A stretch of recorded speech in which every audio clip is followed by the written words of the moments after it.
Good morning, are we ready? All right, good morning, everybody. It is that pre-described time. Call to order the regular meeting for the Board of County Commissioners for March 10th, 2020. With that, Judge Robb is with us this morning. Ma'am, would you lead us in a salute to the flag, please?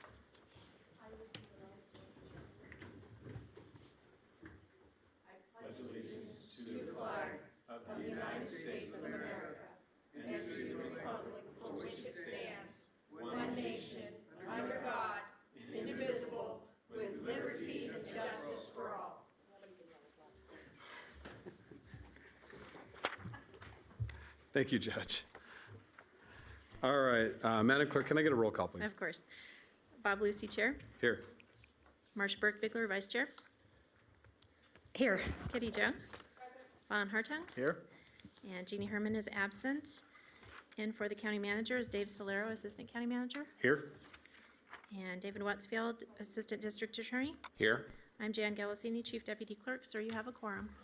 Thank you, Madam Clerk. All right, we are on to item 3, Mr. Manager. Mr. Chair, item 3 is our public comment today. Comment heard under this item will be limited to 3 minutes per person and may pertain to matters both on and off the Commission agenda. The Commission will also hear public comment during each individual action item, with comment limited to 3 minutes per person. Comments are to be made to the Commission as a whole. Great. Madam Clerk, will you call public comment, please?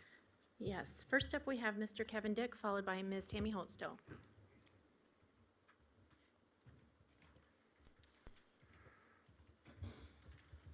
Good morning, Mr. Dick. Good morning, Chair Lucy and members of the Commission. I'm Kevin Dick. I'm the District Health Officer for the Washoe County Health District, and I'm here today to provide you a brief update on COVID-19 and the Health District and our community's activities and response related to that. I think as people in our community have been informed, we have had 2 presumptive positive cases in Washoe County that have been identified by the State Public Health Lab. Yesterday, we received confirmation from CDC on the first case that had been identified, a male in his 50s that's isolating and recovering at home. They confirmed that positive case. So roughly a 4-day time period for CDC to do confirmation and back to us. But as we had anticipated, the state lab data is presumed to be reliable, and that's confirmed with this test. We've conducted case contact investigations and have worked to self-isolate people that were close contacts of both of these cases. We had a few individuals that were symptomatic, and we had them tested, and they were negative for COVID-19. So that is our status in the community right now. We'll continue to work with cases as we identify them. And we'll have people quarantined for that 14-day incubation period if they've been in close contact to assess whether they develop symptoms and have them tested if they do develop symptoms.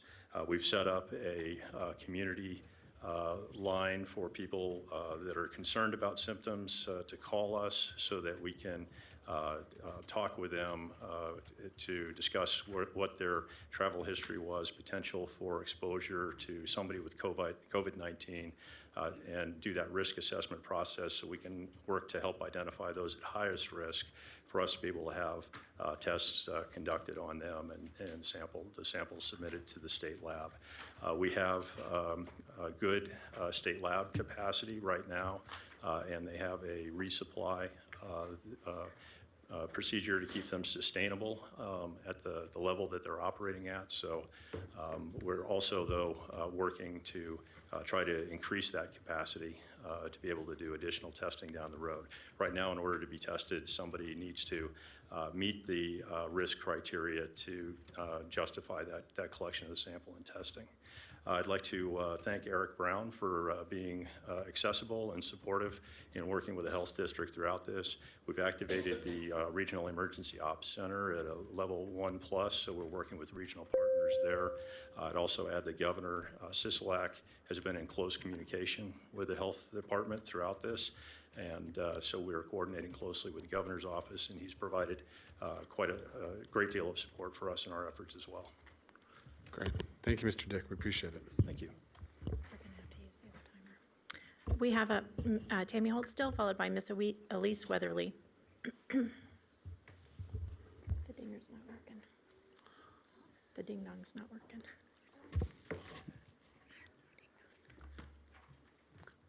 Welcome, Ms. Holtstill. Do you need the overhead? Overhead, please. You started without Yeah. even. Oh, sorry. Most Tammy of- Holtstill, Lemon Valley Swan Lake Recovery Committee for the record. As you see before you, there is water coming through from Swan Lake over to the pumps there at Idaho. I got confirmation yesterday that this is because you need to be making sure that the pumps don't freeze because of the cold weather, so they're pumping water from Swan Lake over to the pumps. Well, your sewer plant, which is in that floodplain, which breached, which I had confirmation of, right here, way back when, states that one of your ponds breached. You discharge Class C effluent into Swan Lake. As you can see right here, this spot right here, this is your pump that pumps from one to the other and then goes out into Swan Lake. Again, it is Class C effluent that you are now taking from Swan Lake and you are putting it in a residential area. I don't think that's what the law intends for Class C to be used as. I think you are in violation. I cannot prove it right at the moment because I have just gotten this confirmation, so I will take it up with NDEP to find out. However, there are other means in which to put water there if necessary to keep your pumps running. It doesn't have to be Class C. It could be Class A. It could be coming from the Stead sewer plant, but it cannot be coming from Swan Lake. Swan Lake is corrupted. When you have Class C, you have Class A. That is not Class A water. The federal government does not consider the dilution of pollution as a solution. Period, end of story. It is still Class C. So, something needs to be done. And also, this right here is from one of your constituents that is part of the Carano family, and it's something that you should take a look at. It was put in the Bar Association paper. Thank you, Ms. Holtstill. Ms. Elise Weatherly, followed by Mr. Charles Stockford. Good morning, Elise Weatherly, and I do need the overhead too, if I could get it. All right. Give myself a couple extra seconds here. While we're waiting for that to come on, what's that? It's on now. You have it right. Oh, there we are. Okay, thank you. Thanks. Okay, what I'll do is I will say how easy it is to make enemies and how hard it is to make friends. Okay, I was kind of invited to the City of Sparks commendation a few years ago. I couldn't make it. I went yesterday for the first time because I wanted to start opening up about the truth about certain companies, businesses in this area. The problem is that people don't want to hear it. They don't want to know who I am. They don't want to consider it. Sometimes I feel like, remember the movie Mars Attack? So nice to have you guys' attention, by the way. Mars Attack. He comes and he goes, why can't we all just get along? Well, the enemy was doing everything it could to stab them in the back. Well, guess what? That happens all the time. Yesterday, the mayor listened to somebody from the Awake business, right? He said, we don't want to believe that things like this are taking place in our community, that there's sexual trafficking, that there's sexual abuse, but it's happening. And so I went up and I said, you know what? I've been trying to tell you guys the truth about some things for the longest time, and you won't hear me out. Why? Because you don't want to believe what I have to say. Should I put on a different face? Should I put on a different demeanor? Should I put on a different demeanor? What should I do to get people to listen? How about the 2-week quarantine for if you happen to come down with this brand new virus? Do you know what that would do to students? That would probably jeopardize their future, because if you are absent, even if you are absent for a legitimate reason, they give you a ding, a tick. Oh, suddenly you're not hireable. Did you know that that takes place in some schools? Yeah, believe it or not, it does. Do you know I had a discussion about Reno Gazette-Journal the other day? I called them a gossip tabloid because all they want to do is get your attention. They don't want to report on the news anymore. How about statistics that these children and these schools are subjected to? Oh, we have to look at the statistics. I said, give me one homeless person. By the way, I have to pay for picking up their poop now in the city of Sparks. We bought a really expensive machine, even though I don't live in the city of Sparks. We have to pay to pick up the garbage. I don't throw the garbage out there. I had to pay for Christina Braithwaite's public defender. I'm not the one that stole my brother's goods and sold them, at my house, but I have to pay for both Travis Lucia, worth every penny, and I have to pay for the public defenders, because it's, once my taxes are gone, it's not my money anymore. I don't have a say about it. How about let's do averages? The kids are taught averages. We have an average.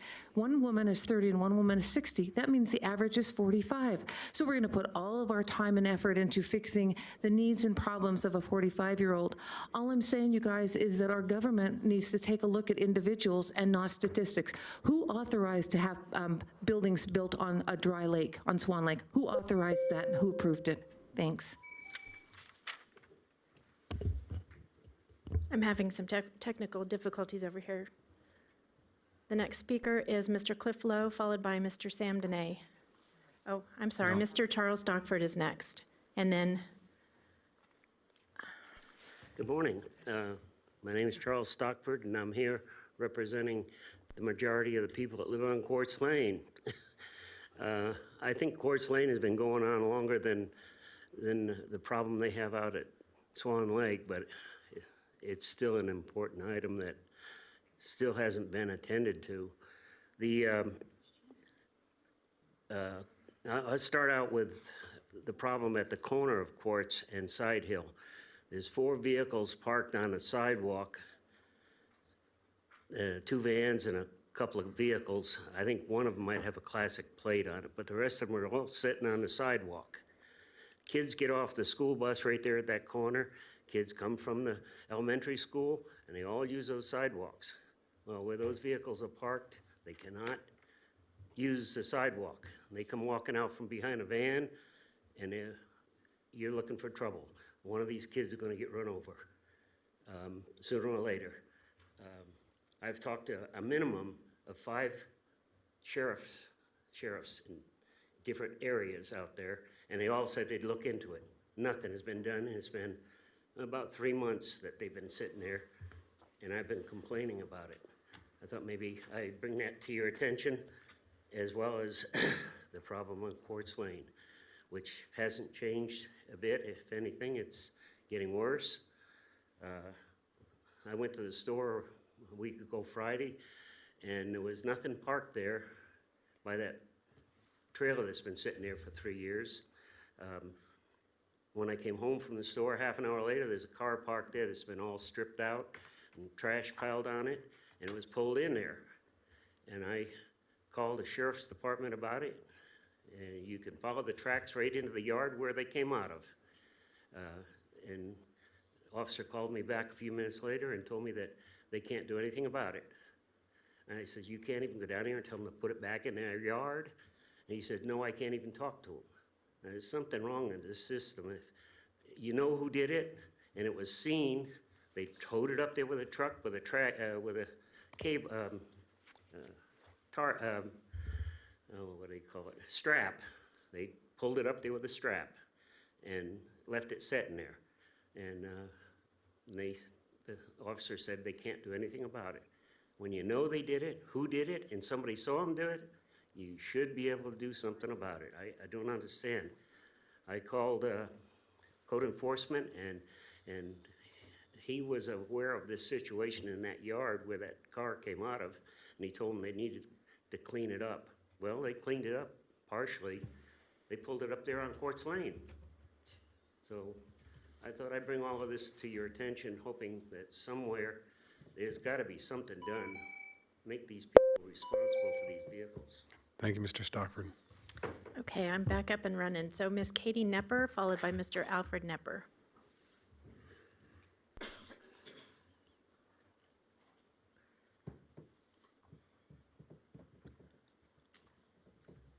We're here today in regard to the property at 1995 Ponderosa Drive, previously in the Sparks Sphere of Influence, which was a group home owned by Safe Embrace until the zoning and use was changed by Sparks in direct conflict with code and procedures.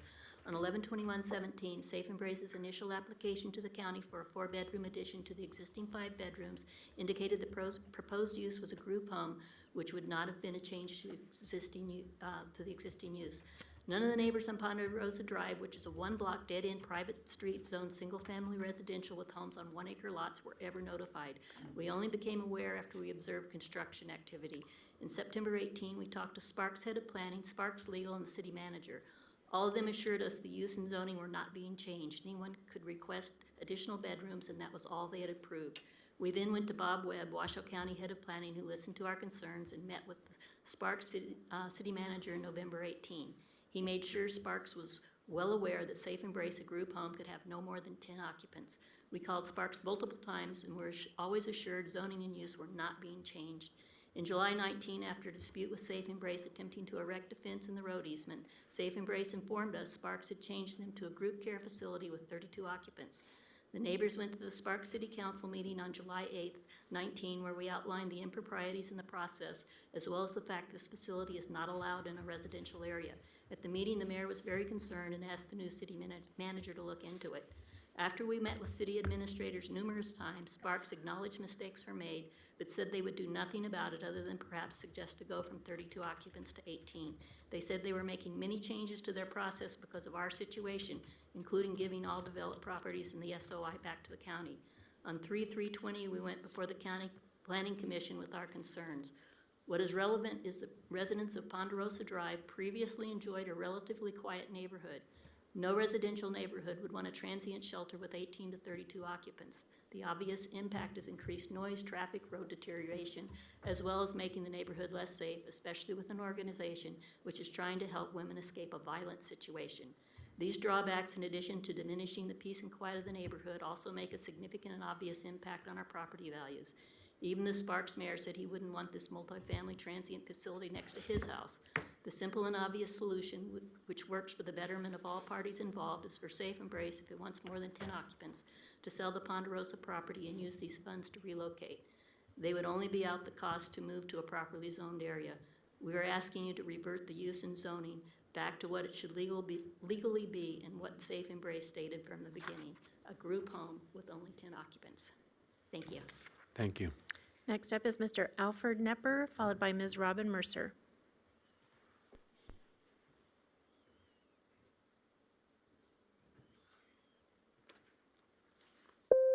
Good morning. And continuing on, in October 2018, I met with Bob Webb, who was head of planning for Washoe County. He was upset that Sparks was ignoring the fact that an increase in bedrooms at 1995 Ponderosa Drive would mean Safe Embrace would attempt to house more than 10 people. He met with the representatives from Sparks, including the city manager, and was frustrated with their results. He then explained to me 2 things could happen. First, Safe Embrace could not have more than 10 occupants plus a caregiver, as was currently supposed to be the case. He said if they tried to occupy with more than 10, they would be in violation of the county code. He sent a code enforcement officer out to make sure that the Safe Embrace understood this. Second, if Safe Embrace went to Sparks and asked for more than 10 occupants, that would mean a change in use to a group care facility, and that's under the county definition, group care facility. Then Safe Embrace would have to reapply for a new use. If the use was changed, Sparks would have to apply their current code for the new use. The Safe Embrace facility falls within the Sparks Code under the Social Assistance, Welfare, and Charitable Services area, which defines the use as, quote, housing services including short-term emergency shelter for victims of domestic violence, unquote. Quote, and it's not allowed in either single-family or multifamily residential areas. Safe Embrace on their website says the shelter is, quote, temporary housing for victims of domestic violence or domestic or sexual violence, their children, and pets. Applying current Sparks Code would not allow this facility to exist in a residential area. Mr. Webb said to me that he told the city that if the use is a new use, they must apply their code and would have no choice but to deny the expansion to a group care facility and send it back to the county denied. This didn't happen. The Sparks administratively approved it in error. Changing the use from a group home to a group care facility is no different than changing the use from a group home to a gas station. The change to a new use requires a new application, which is not a continuation of the old use. Sparks made major mistakes in approving Safe Embrace as a group care facility, which they have freely admitted. Sparks even specifically told us that this was the reason they decided to return all the developed SOI properties back to the county. They knew they had no easy way out. In response to our attorney's demand letter of 1/15/20, they stated, while the city understands your client's frustration, the removal of the property from the city's sphere of influence means that only Washoe County has the authority to take any action with respect to 1995 Ponderosa. We are here today to ask you to take this action and change the use back to a group home, and rules and regulations should apply to everyone equally. Thank you, sir. Ms. Robin Mercer, followed by Mr. Cliff Lowe.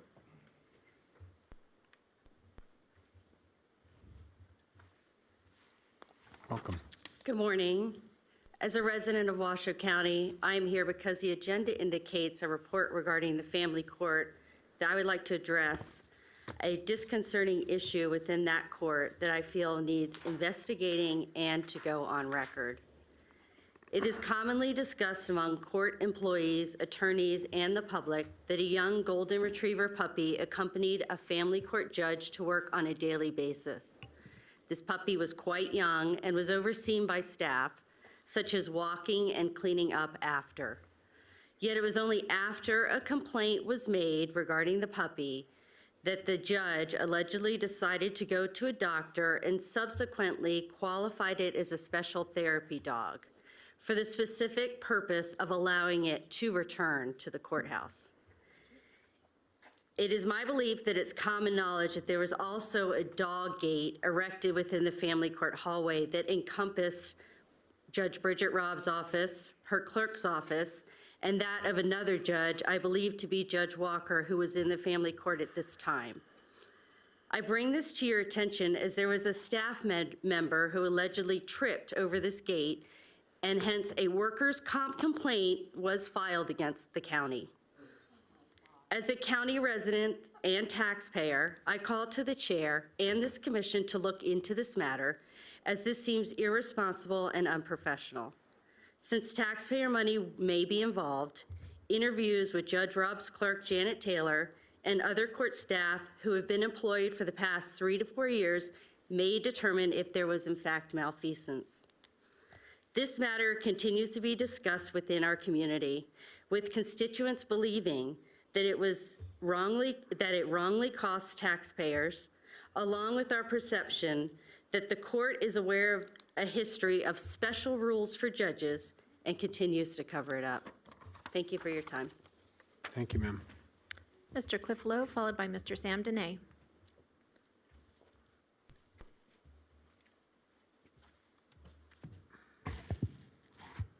Good morning, Commissioners. Cliff Lowe, Washoe Valley. Before I get to the reason I'm here today, I want to get back to when I was here a couple of weeks ago for the Board of Fire Commissioners meeting and chose to wear this hat. This hat, which says "Make Lying Wrong Again," my motivation for having this hat custom made was what has been taking place on the national level.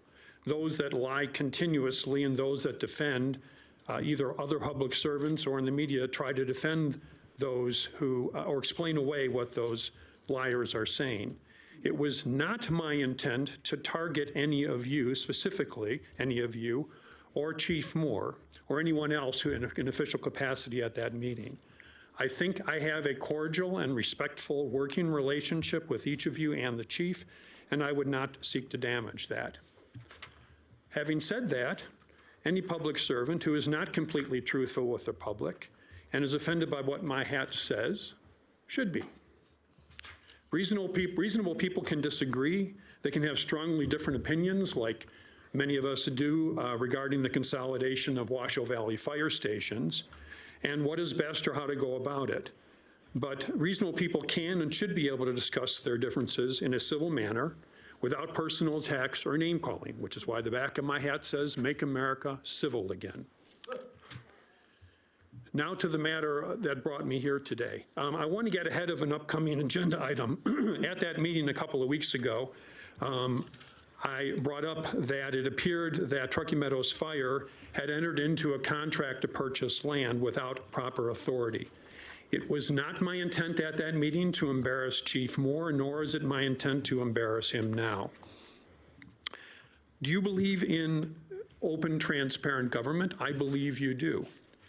Do you believe the end justifies the means? I sure hope not, because that's a terrible way for government to act.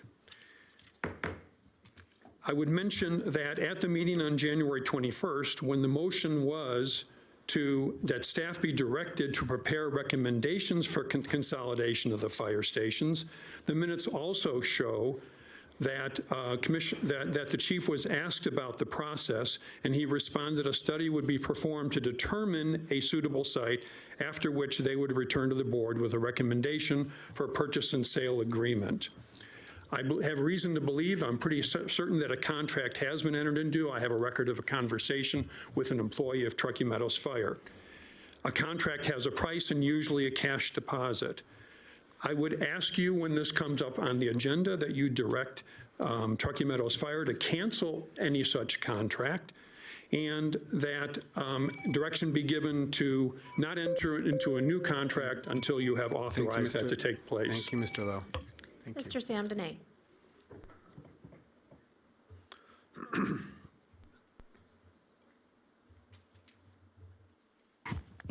Sam Dene, that's me. I'm an Air Force Academy graduate, and I spent many years flying fighters and bombers, and also for Pan American World Airways. Since 1993, I have become the guard angel for Reno against the media, and especially against the taxpayer-funded Reno Gazette-Journal. You know, they had a full-page article in the newspaper last week about the taxpayer-funded Gigafactory over there. And it ended up being all of these accusations, and it really ended up just being a gigantic whitewashing, unintended whitewashing, and a big nothing burger.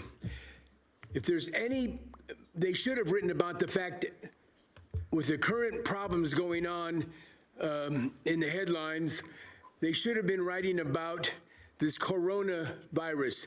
If there is any area of our community that is in jeopardy more than any other area, it's the Gigafactory. She's giggling about something. I did Gigafactory, not Giggle Factory. The Gigafactory. They've got 7,000 workers out there, and if there's any place in this community that is susceptible to that, that would be that place. And there has been not one word from anybody concerning investigating the Gigafactory to find out if anybody's sick out there, or even anything that's going on.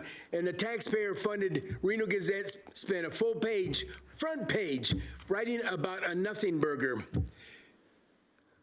All right, here's another issue for you guys, and that I'm the only one who has to ever addresses it. I support the military as much as anybody, more than most people.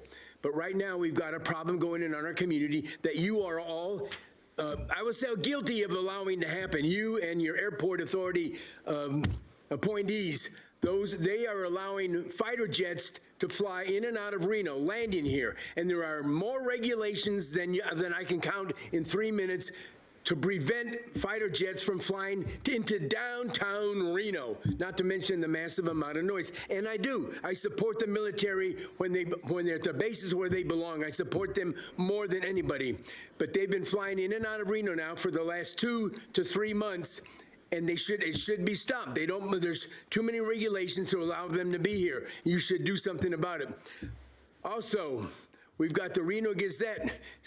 They're the overseers of the government. And guess what? The government is bailing them out from bankruptcy. How can they oversee the government? Reno City Hall just 2 months ago bailed them out, bought that old dilapidated building. Now they've got more money, and they just out there telling more lies all the time. You should be doing something about it. Bingo. Thank you, sir. There's nobody else signed in. Thank you, Madam Clerk. I'll bring it back to the board. We are on to item 4. Mr. Manager. Mr. Chair, item number 4 is an appearance by Justin Roper to give us an update on the Sober 24 program. Welcome, Mr. Roper. Thank you. Good morning, Mr. Chair, Madam Vice Chair, members of the commission. Again, my name is Sergeant Justin Roper. I'm here on behalf of Chief Joe Ingraham. We asked for the opportunity to actually present our 2019 annual report to you this year because we have not had an opportunity to be in front of you for a while. And we just want to showcase the great work that we're doing on a day-to-day basis.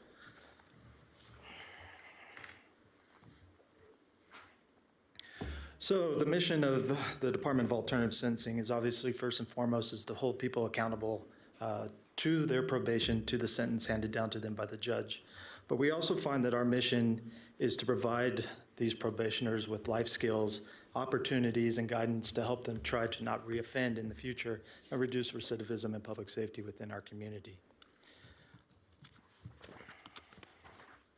The Department of Alternative Sentencing, as you know, was created under the NRS 211A. We are the sole probation department for misdemeanor cases within Washoe County. We're also the appointed drug testing facility within Washoe County as under the new SB 316 24/7 bill. And then we're also going to be providing the drug testing under the Justice Reform Bill, AB 236 that was passed this last year. So we're anticipating an increase in numbers coming through our doors here in the near future. And we've geared up for that, and we're fully prepared for it. And we're looking forward to the challenge that it has. Another thing that we took on in 2015, we established the Sober 24 program within the community for the drug testing.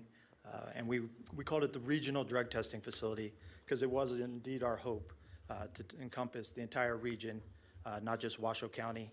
In 2019, we really took a big step towards this regional drug testing facility goal by changing our process, which we'll cover later on. So the services that we provide to the community is obviously first and foremost is the public safety, the accountability of our probationers to the community. We also offer an alternative to jail. People are placed on probation. On average, we have about 120 days of suspended time for these probationers. So in lieu of them sitting in jail, they're put out with us. Again, we get to work with them and try for the rehabilitation model, try to give them the services to help them succeed within the community and hopefully not have any recidivism or reoffending. We are a direct cost savings to the taxpayer. The jail, the most recent quote that we have is $120 a day to house somebody inside the jail. We're at $4.50 a day, $4.50 a day to provide probation services to those same probationers. So, and take a realistic term, we obviously know not everybody that we monitor would offend and have to do their jail time, but we think it's a safe estimate to say approximately 10% would, and that's approximately $1,137,000 savings a year for those people not to be incarcerated and actually be out with us. So we feel that we have a great, we satisfy a great need to the community as well as our probationers. We do offer intense supervision to ensure compliance with those court orders. We meet with our probationers on a daily basis. We're open 7 days a week, 15 hours a day, so we have an availability to everybody, and we're out there on the street doing our job. We do offer intensive drug and alcohol testing. We also access to social services, housing, and rehabilitation programs through partnerships that we've established within the community. So some of our objectives on a day-to-day is Obviously, we want to create a safer environment for our community and future generations. We want to reduce the revolving door syndrome in criminal justice system by, again, providing those life skills. We obviously want to ensure the accountability to the probationer, to the court order, and also to society. This is obviously, they were sentenced for a crime that they committed, so we want to make sure that they are held accountable to that. We want to reduce the burden of public service through our guidance and structure. We strive to assist probationers in making positive changes in their life. And then obviously, we want to have them have skin in the game, and we want to maintain a high collection rate of the fees that are imposed that we can put back into our program and reduce the general fund cost to society. So here's our team. You can see by the org chart that we are still mostly intermittent employees. We only have 13 full-time employees as part of the Department of Alternative Sentencing, but we have 39 total intermittents, so the vast majority of our employees are part-time employees. This makes it difficult for us in the sense that we're constantly in a recruitment background and training process with those intermittent employees, because we try to hire the best people that we can find. Fortunately, those best people are also wanted by other agencies, and they tend to take full-time jobs and move on. So we continue to rotate through our employees, and we're doing the best that we can. We will continue to work with this model, but we'll continue to explore funding sources to help create some more full-time positions to support our agency. We continue to collaborate with Crossroads and the Human Services Agency. We think Crossroads is a great model within our community, and we're happy to be working with them on a day-to-day basis. Crossroads is more of a self-monitoring organization now, and that's what they want to be. They want to be monitoring their own people, but they do call us in on a constant basis. We're happy to be there. Anytime there's a positive drug test, anytime they have any needs, we're the first ones to come, and we're the first ones generally that they call. So we are proud of that partnership, and we plan on continuing it for the long-time future.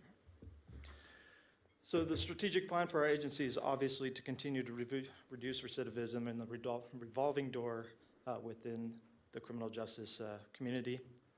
We want to continue to increase our collaborations with other departments throughout the local community and the region with the drug testing services that we're providing. We're going to implement our new case management system that we have finally vetted out after a 2-year process and are currently in the midst of bringing online. And with that new case management system, we're going to have a lot of connectivity to other people's systems, so we'll alleviate the manual entry and start pushing information to other agencies, which will help both us and them, so we're super excited about that. And again, we hope to employ additional staff to ensure the effectiveness of our impact on the community here in the future. So we kind of broke this up. We do have the Department of Alternative Sentencing, our probation side, and we have the sober 24-hour testing side. So we're going to highlight on the probation side to begin with. Again, we vetted several case management systems over the past 2 years and finally made a selection.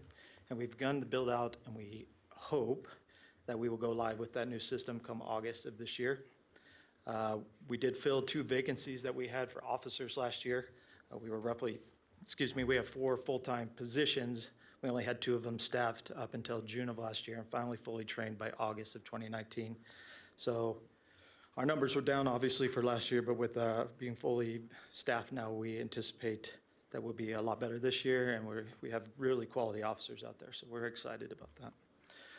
We did upgrade our body-worn cameras, which was funded by the general fund, and we appreciate that. We are not one of the named agencies within our interest to have that, but we do deal with the community on a day-to-day basis. So we feel it's important for the protection of the community as well as ourselves to have those cameras, and we are wearing them now, and they are fully integrated.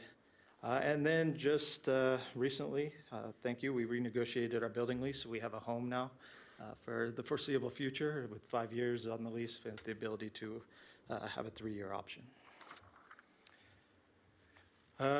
So one of the significant numbers that you'll see on here is that we did have a big decrease in 2019 of our average probationers for the month.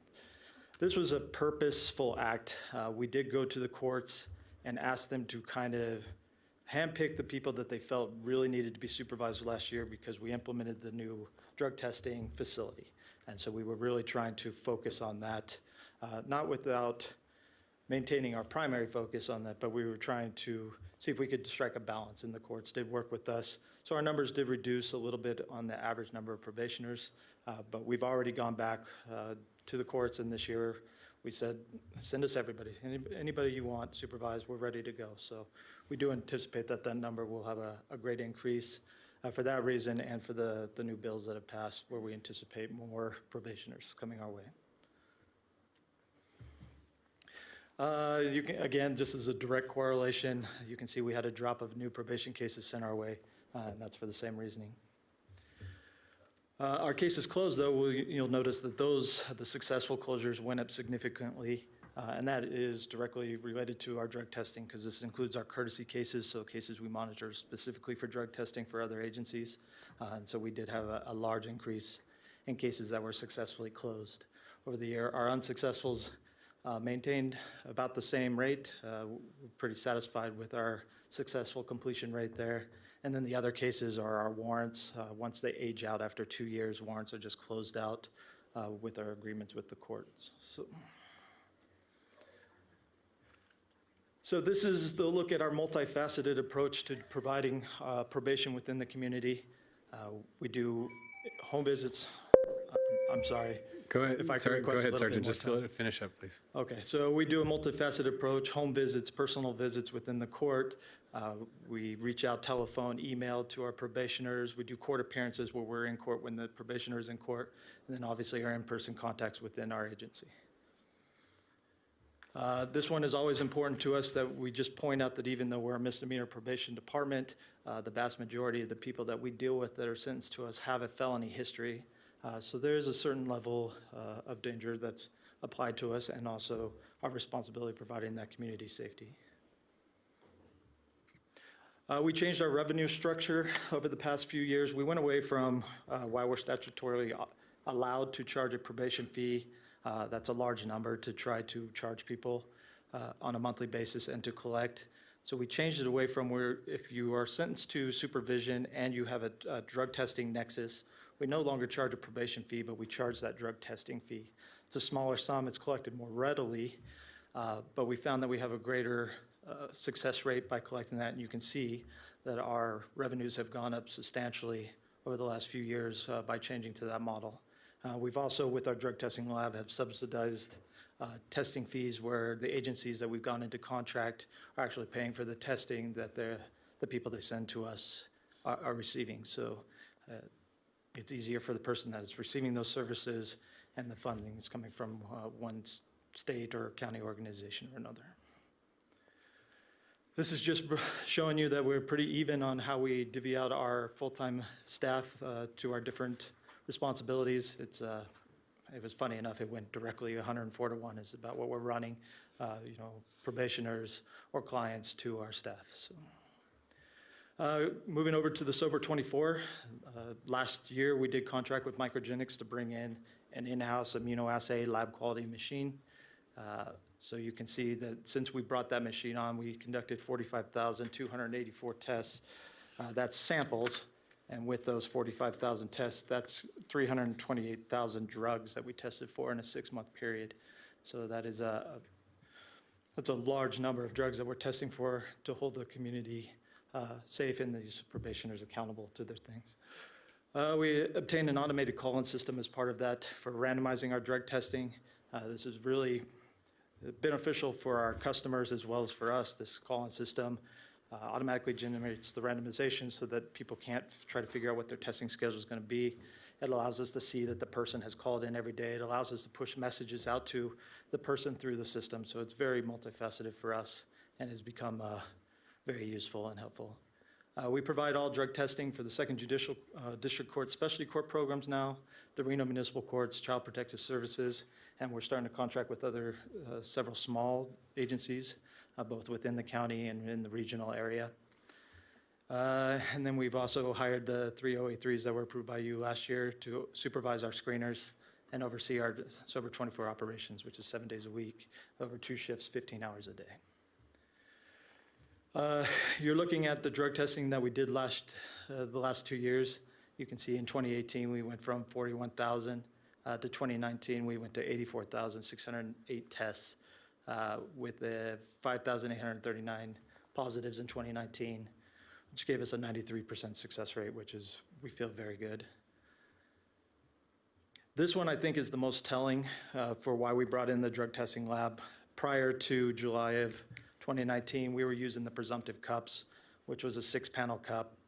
You saw that we tested 39,000. We only came back with 3% positive. As soon as we went to our drug testing lab, we didn't test that many more tests, but we had a 10% positive, and that just showed that where we were missing and dropping the ball with just using the cups, because now we're allowed to test for more drugs, and also their ability to mask their drug usage.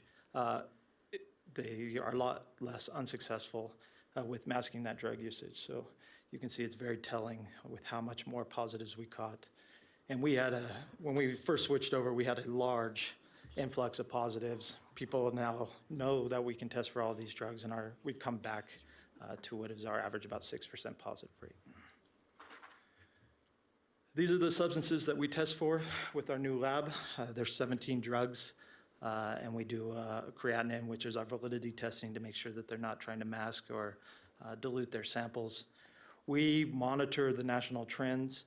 We're monitoring Washoe County for what the drug trends are. We can obviously change these drugs at any given time, but these are the ones that are most prominent throughout nationally and local for drugs of abuse. So we will continue to work with the medical examiner and watch the national trends and modify our drugs accordingly. This is just showing you all the different courts over 2019 or agencies that we provided testing for. And in 2020, we've added actually 4 more agencies to that. We've made a contract with juvenile probation. We're working with Eddie House, which is a youth program. And we continue to reach out to anybody that wants to utilize our services. We feel we're only about 50% capacity, so we still have the potential for growth. And that was it. I'm sorry I went over. Thank you for your time. If there's any questions, please feel free to ask. Thank you, Justin Roper. Sergeant, are there questions for the Sergeant this morning? Sergeant, we appreciate you coming in and giving us a presentation on alternative sentencing. We know that your guys' job is difficult every day, but we appreciate the work that you guys put on and the time and effort you put in. So thank you for coming down and sharing with us this morning. All right, Mr. Manager, we do have another presentation on here, and I'd like to make an adjustment to the agenda and take item 7 now out of order and before item 5, and allow that presentation to be finished, so we can send our individuals back to their respective places of employment. So with that, Mr. Manager, will you take us into item 7, please? Absolutely, Mr. Chair. Item number 7 is a presentation about the Second Judicial District Court Family Division assessment presented by Judge Bridget Robb.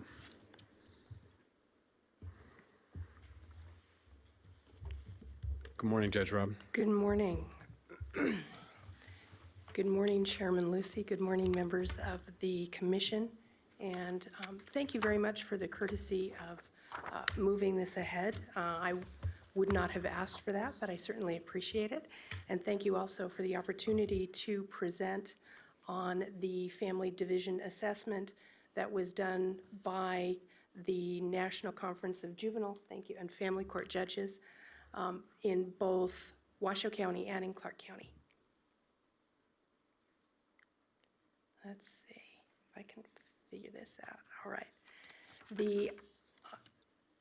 What occurred was the Supreme Court asked the National Council of Juvenile and Family Court Judges, the NCJ, FCJ, which we are lucky enough to have located here in Reno, as a matter of fact, to assess the family courts in, as I said, Washoe and Clark counties to see if they were meeting the legislative goals that were set for family court when the family courts were established.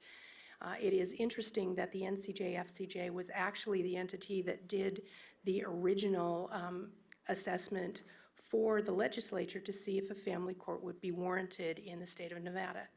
This was the first formal assessment since family courts were conducted or were established in 1992, and the study was conducted over an 8-month time frame. This is our historical perspective. That particular picture is of our beautiful historical courthouse downtown. It is the cover of Life magazine from 1937 and was a report, or at least an article in Life magazine with regard to family court, more specifically divorces here in Reno. To establish how we got here for family court, we have, or for the courts in general, the Nevada Constitution provides for the courts. Originally, there were 9 judicial districts prescribed by the Constitution. There are now 11.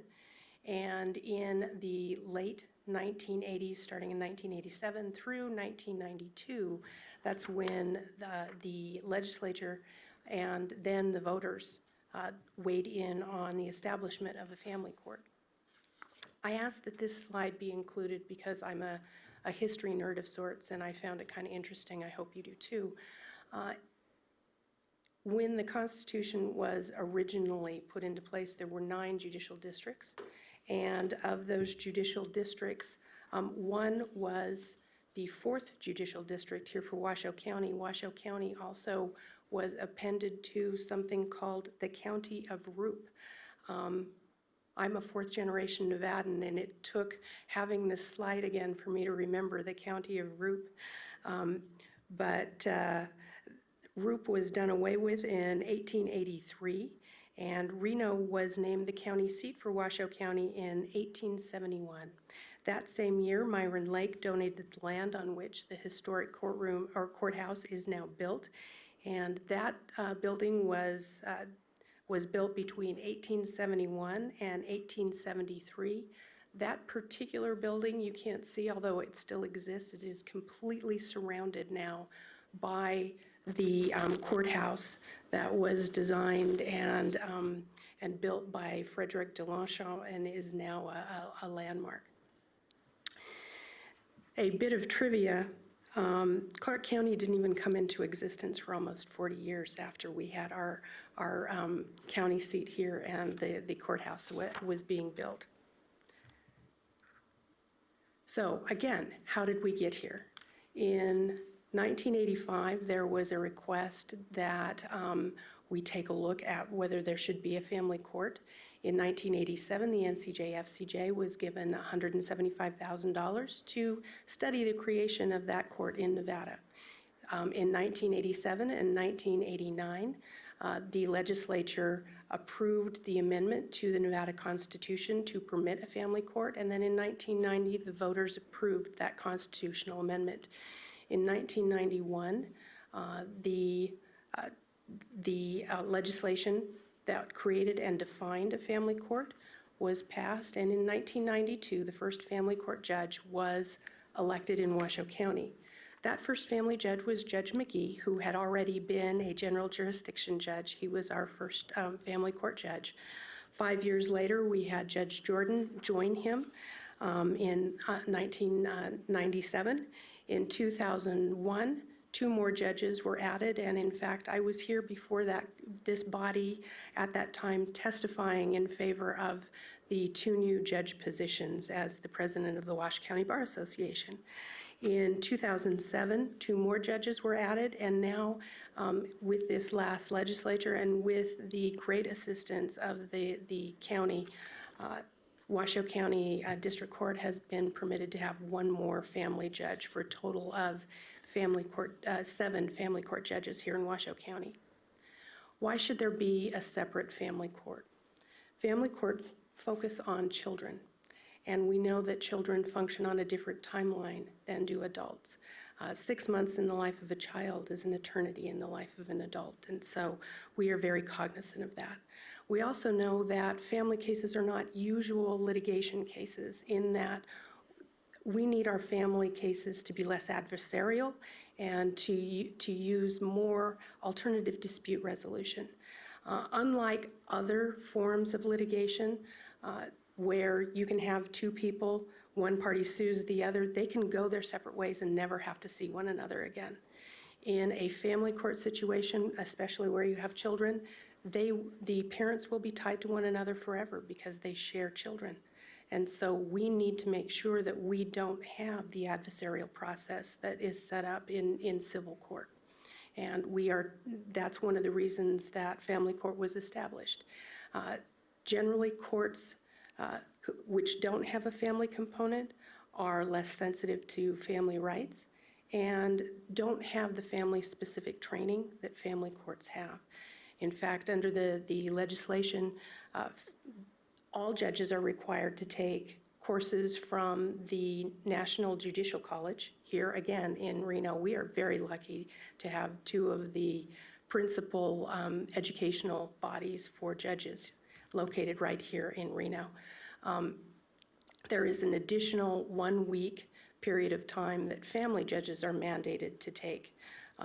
And so additional training for family-specific judges is mandated pursuant to the legislation.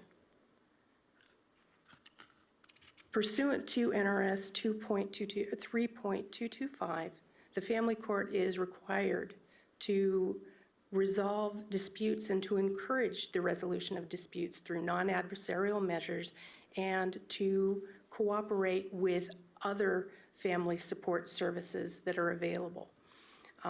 And in doing so, what we've done here in Washoe County is, and I will go through some additional slides later to show you this, but we are using different alternative dispute resolution.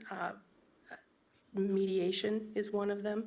We also have computer type of resolutions that litigants can be involved with, and we are trying to be ever more user-friendly in dealing with our non-adversarial mediation and resolution type of things. Judge Robb? Yes, sir. I hate to jump into the middle of your presentation, but being that we are kind of pressed for time today, and I appreciate the very much historical information you're providing us, can we jump right into the report? Absolutely. Is that possible? It certainly is, sir. Thank you. If I appreciate that. could show you just a couple of things that lead right into the report. Okay. And the reason that I wanted to spend just a little time was to give you context with regard to the report. Understood. Because what happened in the past really educates what happened with this report. This is for Washoe County. In the last year, fiscal year 2019, there were over 11,000 cases. That does not include traffic cases that were disposed of by the court. That's about 1,850 per judge, or a little over 1,100 per judicial officer. As you know, we also have masters who are part of our judicial officers and assist the court. That equates to about 925 resolutions per month, or 213 resolutions per week. And the reason that I show you this is because that's part of what the report was looking at, is the court's caseload. Our caseloads are increasing, and that increase we are finding is one of the reasons that we went and were able to successfully obtain yet another judge. As you can see, the very top line on this graph regarding increasing caseloads is the family caseload. And it is steadily increasing and is projected to increase on about that same pace going forward. A piece of good news in this particular slide is the lowest graph line, which is for juvenile court. Part of the purpose of juvenile court is really to try and rather than have formal consequences for juveniles, deal with things on an informal basis so that juveniles don't have a formal record that would follow them into adulthood. The fact that that line is steady and is not increasing is a great compliment to our people in juvenile services. This again shows what the caseload is, or what the cases look like in our court. And you can see some of these are cases that are very short-lived, and that's in many of these places where we have masters to help us. UIFSA is child support, so we have a big component with a master. Delinquency, again, that's done by a master, overseen by a district judge. Dependency has both a master and a judge. And then we have the divorce and custody, which is the bulk of what you consider the caseload, because those are the cases that are ongoing and really consume most of the energy of the court.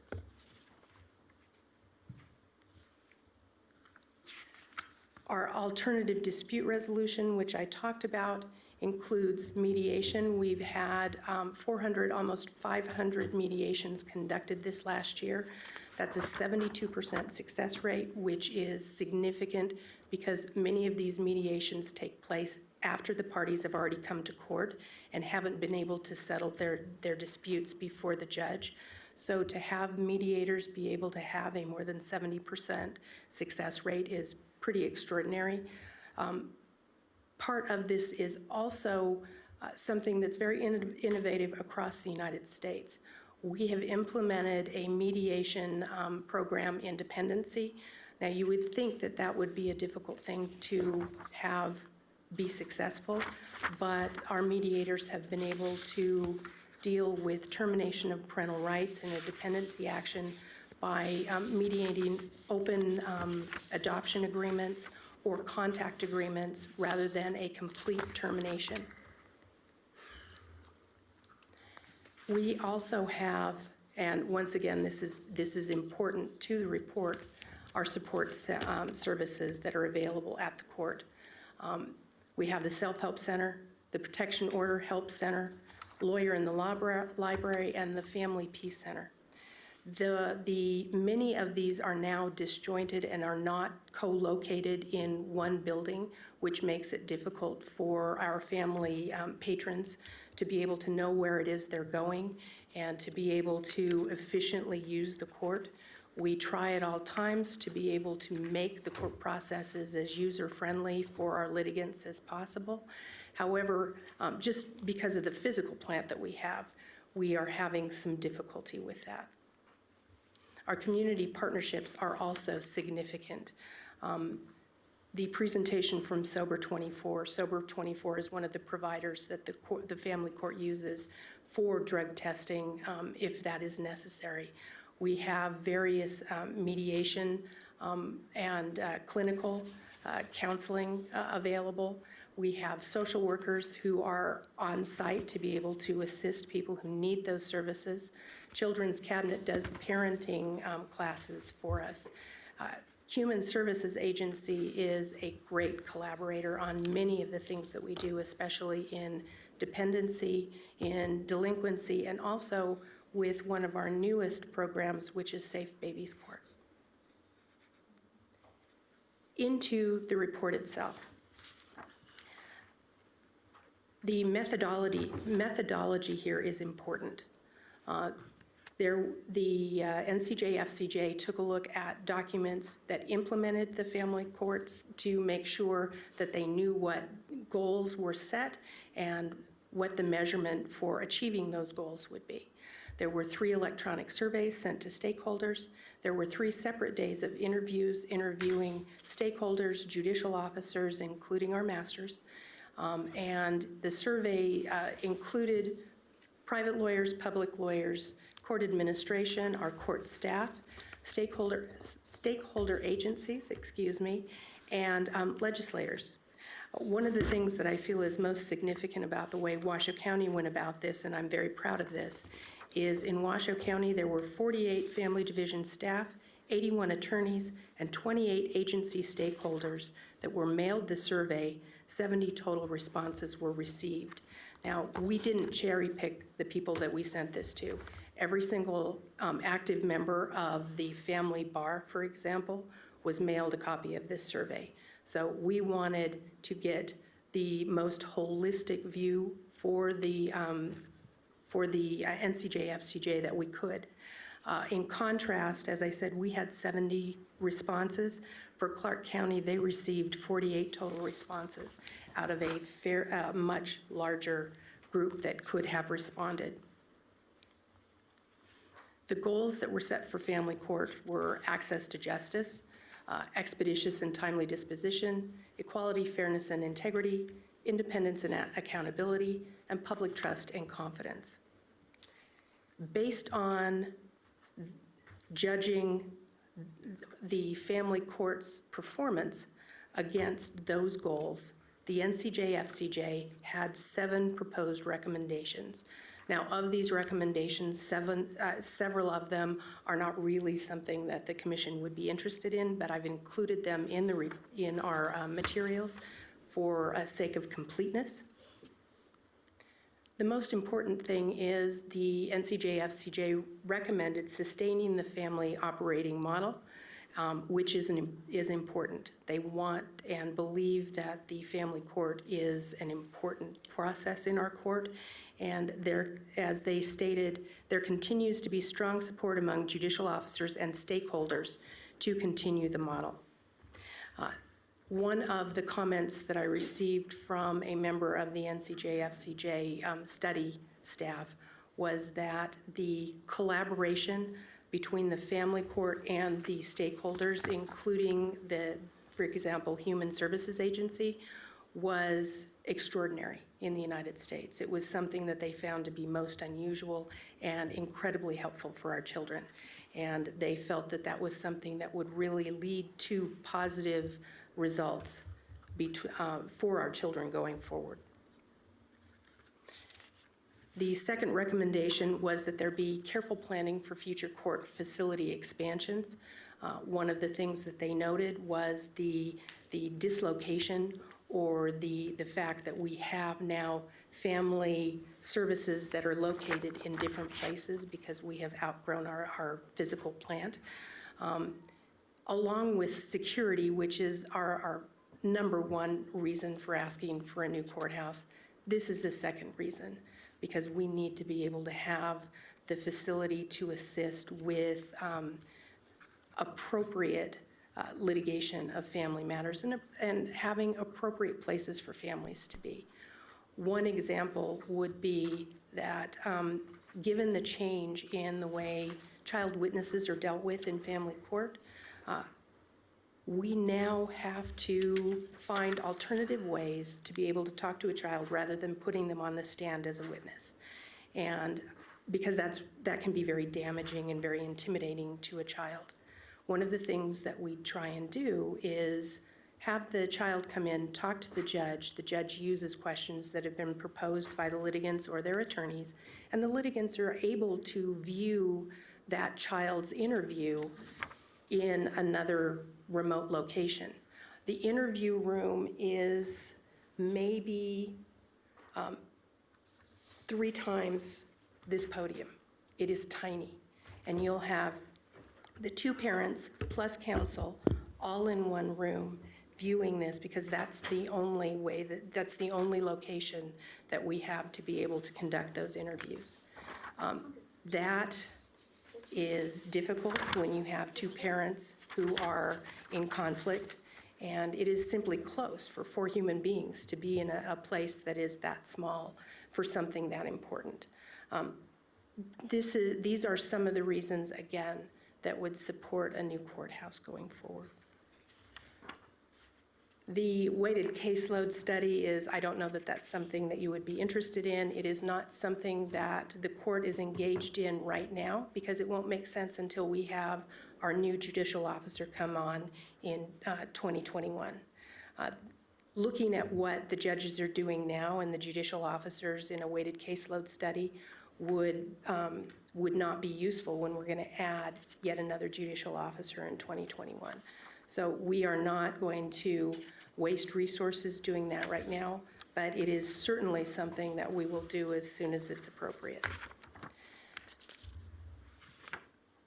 One of the things that was highlighted in the assessment was the fact that both Washoe and Clark County are doing the work with fewer judicial officers of similarly populated places across the United States. For example, Richmond, they have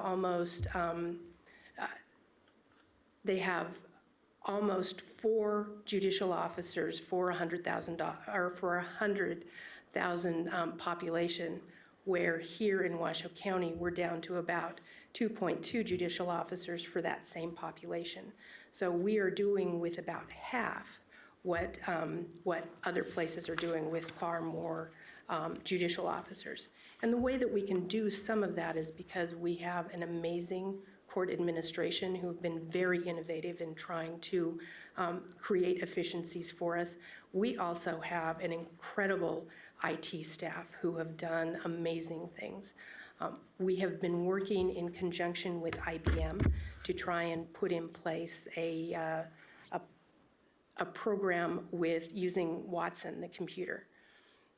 At one point, the court asked for reports, some information, so that we could look at data and really drill in and know what it was that we were doing. The people from IBM told us that they couldn't do that.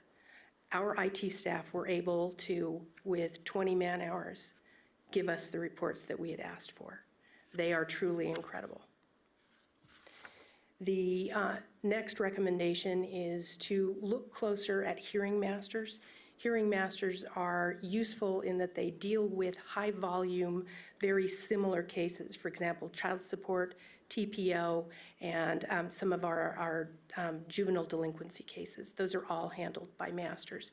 There are inefficiencies in the master model in that everything that they do must be overseen by a district judge, and none of the orders that they enter are final orders. They also have to be countersigned by a district judge. That is inefficient, and it was because of that inefficiency that we came to you and said we would like to, rather than have one of the master positions, we would like to swap that out for a district judge position. And once again, thank you for permitting us to do that, and thank you again for assisting us in obtaining the new judge for 2021. This is at the Supreme Court and AOC level, which is establishing an office that can oversee family court. We haven't had that in the past, and it would be something that would be of great use. However, that's not something that I think is of great interest to you. The specialized ongoing domestic violence training. That is a circumstance where because we need to be sensitive to domestic violence, and because many times domestic violence victims don't disclose, we need to be sensitive to those issues. But more importantly, our staff needs to be sensitive to those issues. And so based on this recommendation, court administration has already made arrangements with the NCJ/FCJ to have training during June, July, and August to specifically address this issue. It's a full day training that will be repeated 3 times so that we can have all of our staff go through that. We also have additional training, which is a half day that is devoted just toward our forward-facing staff. So the people who are actually having one-to-one interaction with our litigants. Now, an important part of this is both having knowledge, but also understanding on behalf of our staff. Our staff are very empathetic. They want to help people. And one of the things that we have to continually stress is, while you need to be helpful and provide customer service, you cannot provide legal advice. And sometimes that can be a very fine line, and so that training is going to be part of it. Our staff also will have vicarious trauma. They really empathize and see the things that some of our litigants are going through. They sit through those hearings with regard to domestic violence and child abuse, and we need to make sure that they are cared for and have ways to deal with that as well. And so part of this training is going to be dedicated to giving them some options. Finally, what's being done in Washoe County and in Clark County, the NCJ/FCJ is recommending be pushed out to the rurals so that they have additional data points to use, and that there is additional training that can be given to the courts in the rurals to be able to more effectively deal with family issues. that concludes the presentation. Thank you so much. I will take any questions that you have.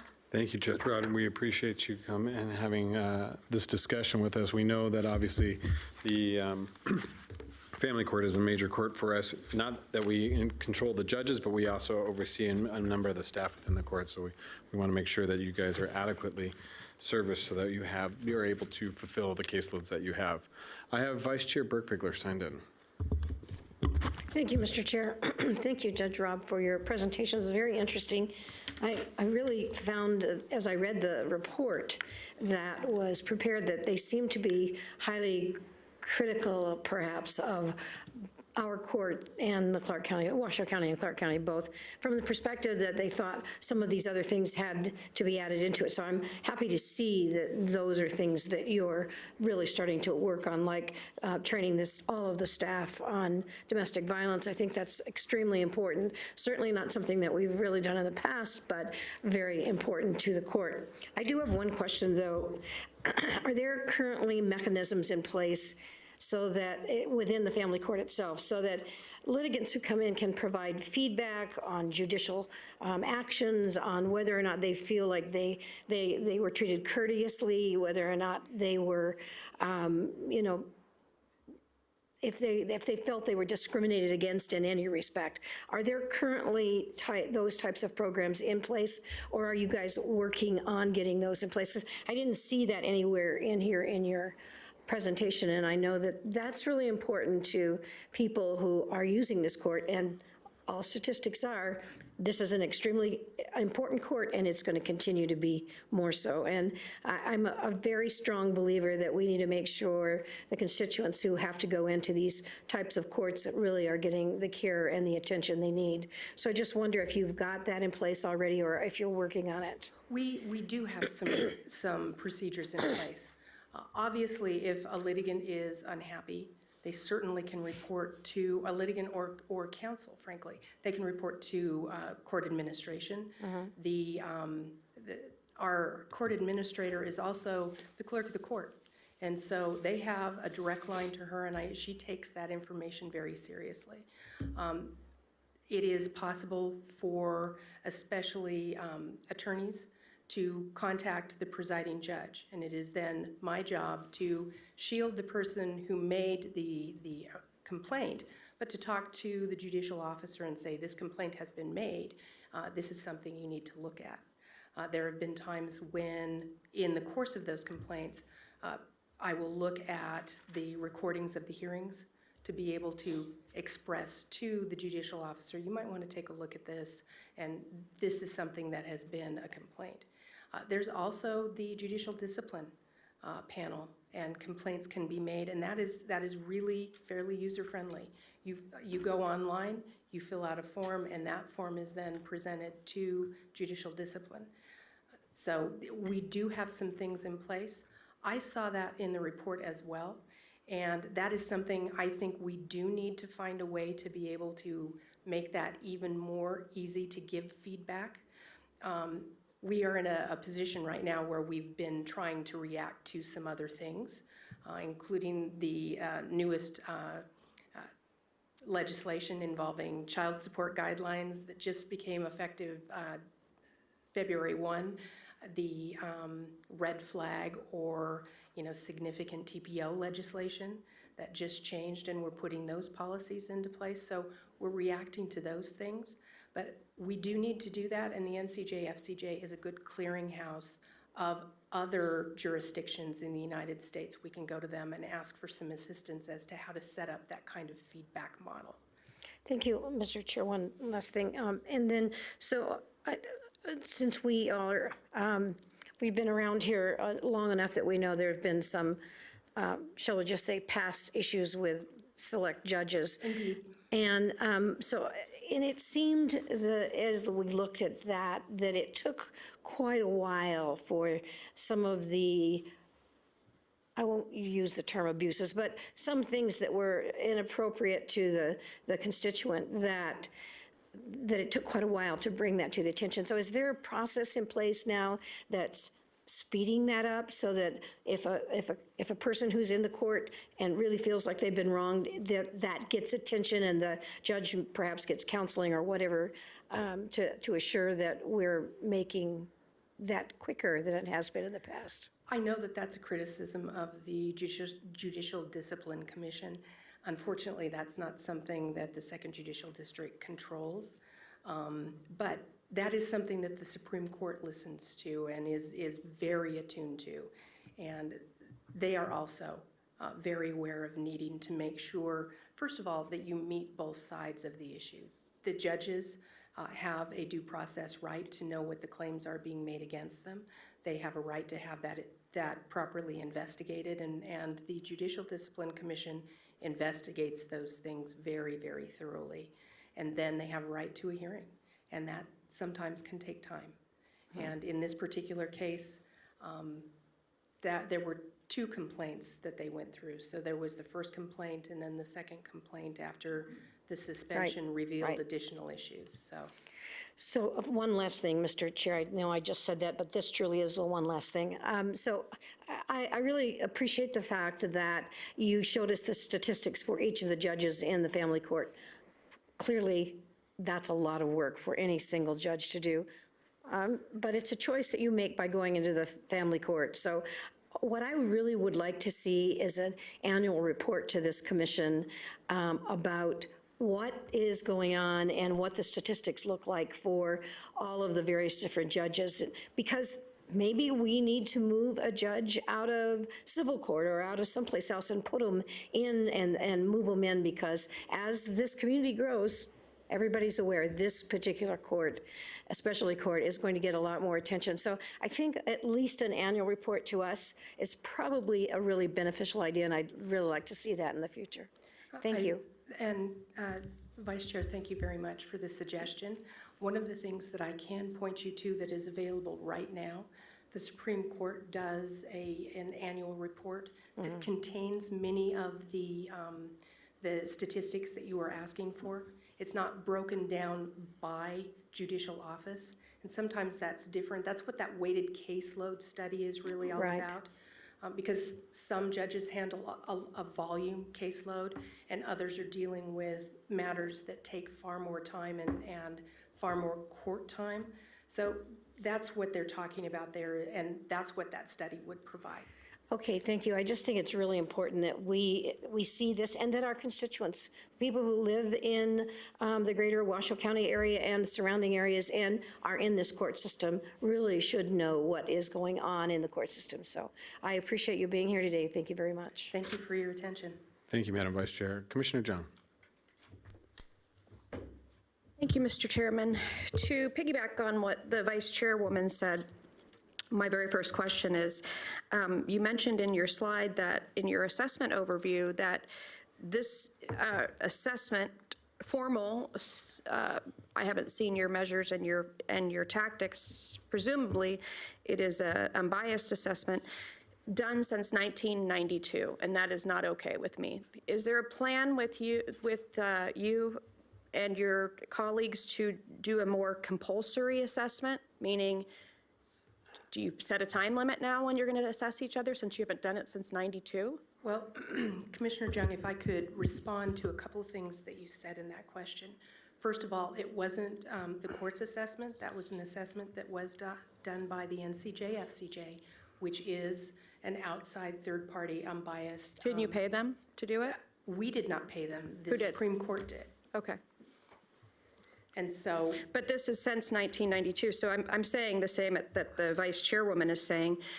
I believe that it is your due diligence and the court's due diligence and anybody else administrating this court to do annual or every 3-year assessments. Are you going to self-fund that so that you can be sure that you're meeting the goals that this assessment did, as well as to tease out anything that you might be slipping on?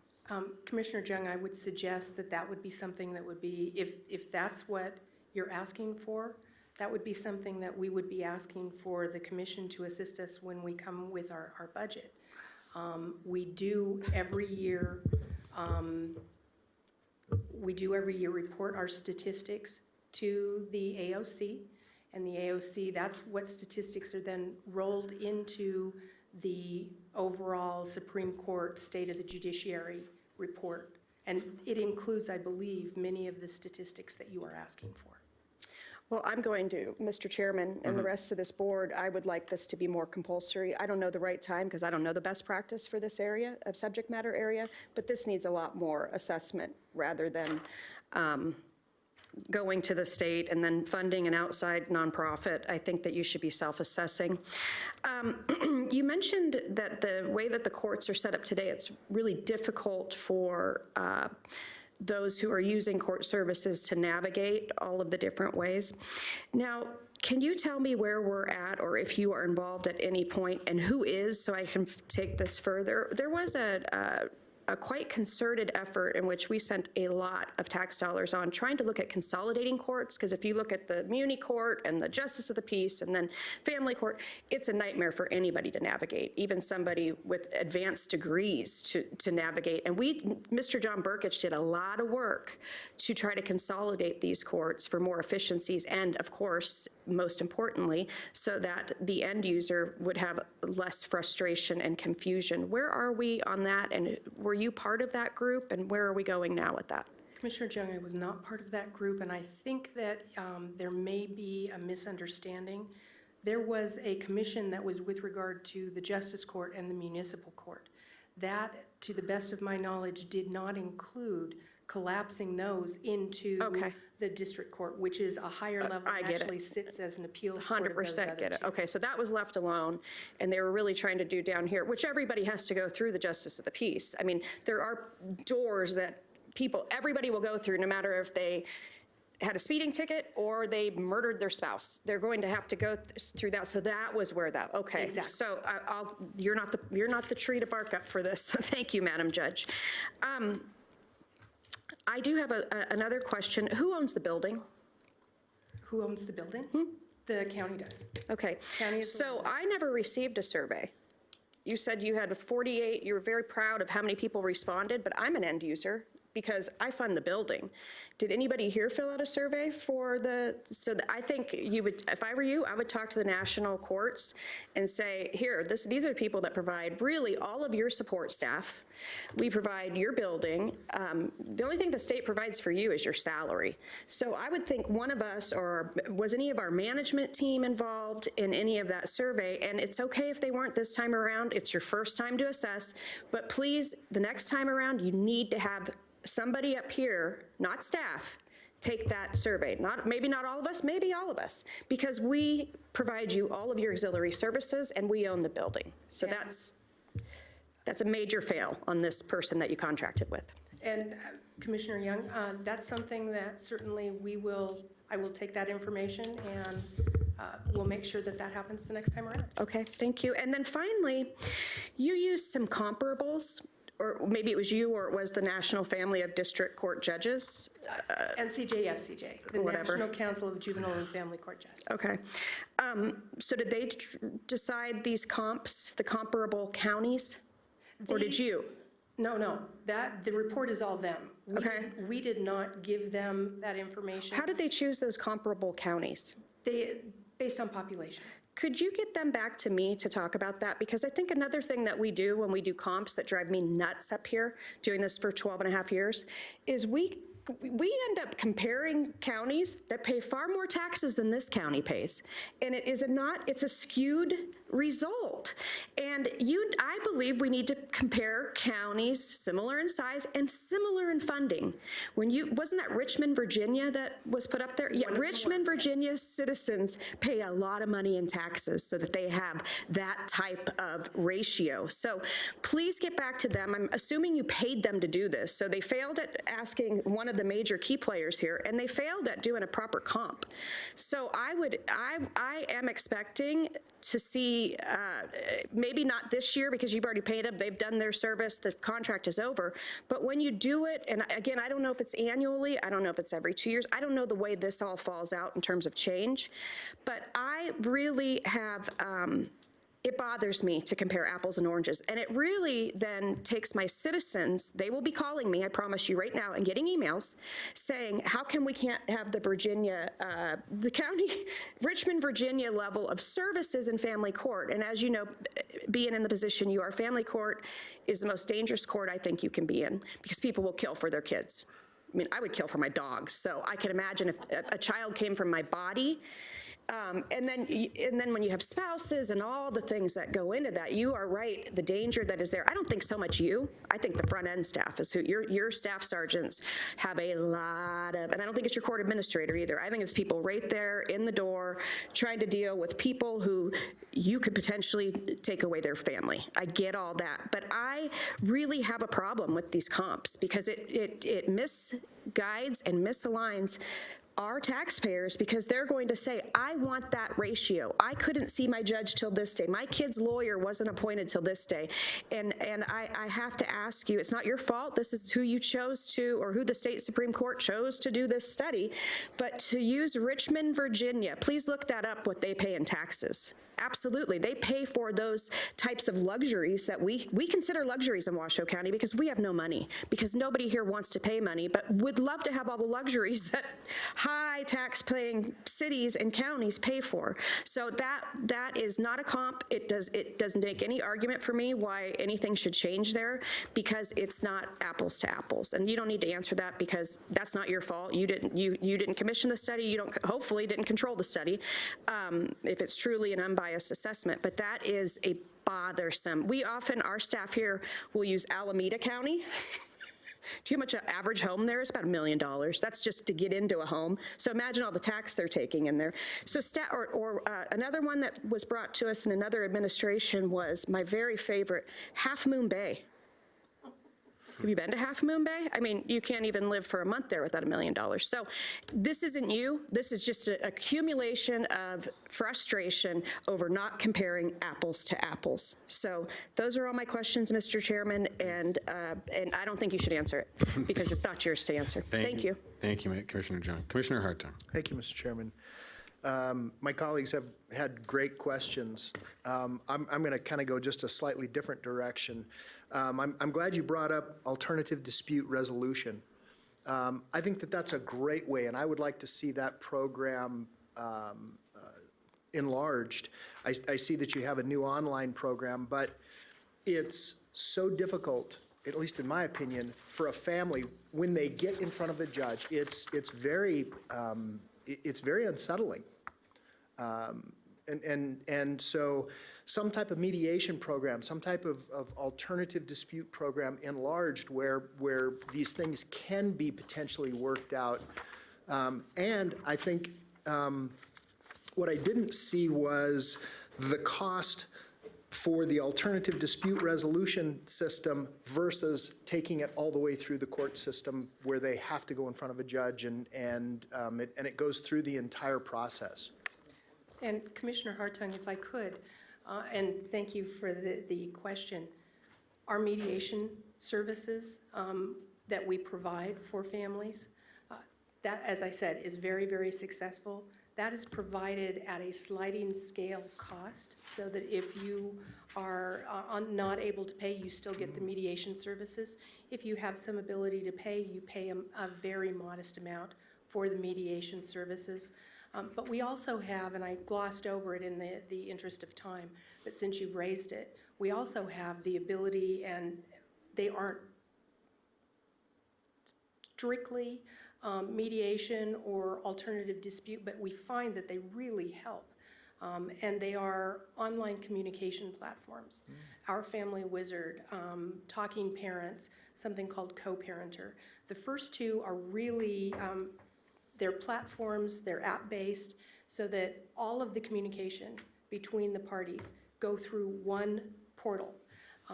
It's also, once you hit send, you cannot alter that communication, as opposed to a text, which you could potentially alter, or an email that you could phony up. This has that indicia of reliability between the parties, so that they know where it's coming from and they know what's going on. Those platforms also have the ability, so if you have medical expenses or things, you can send those bills back and forth through that program.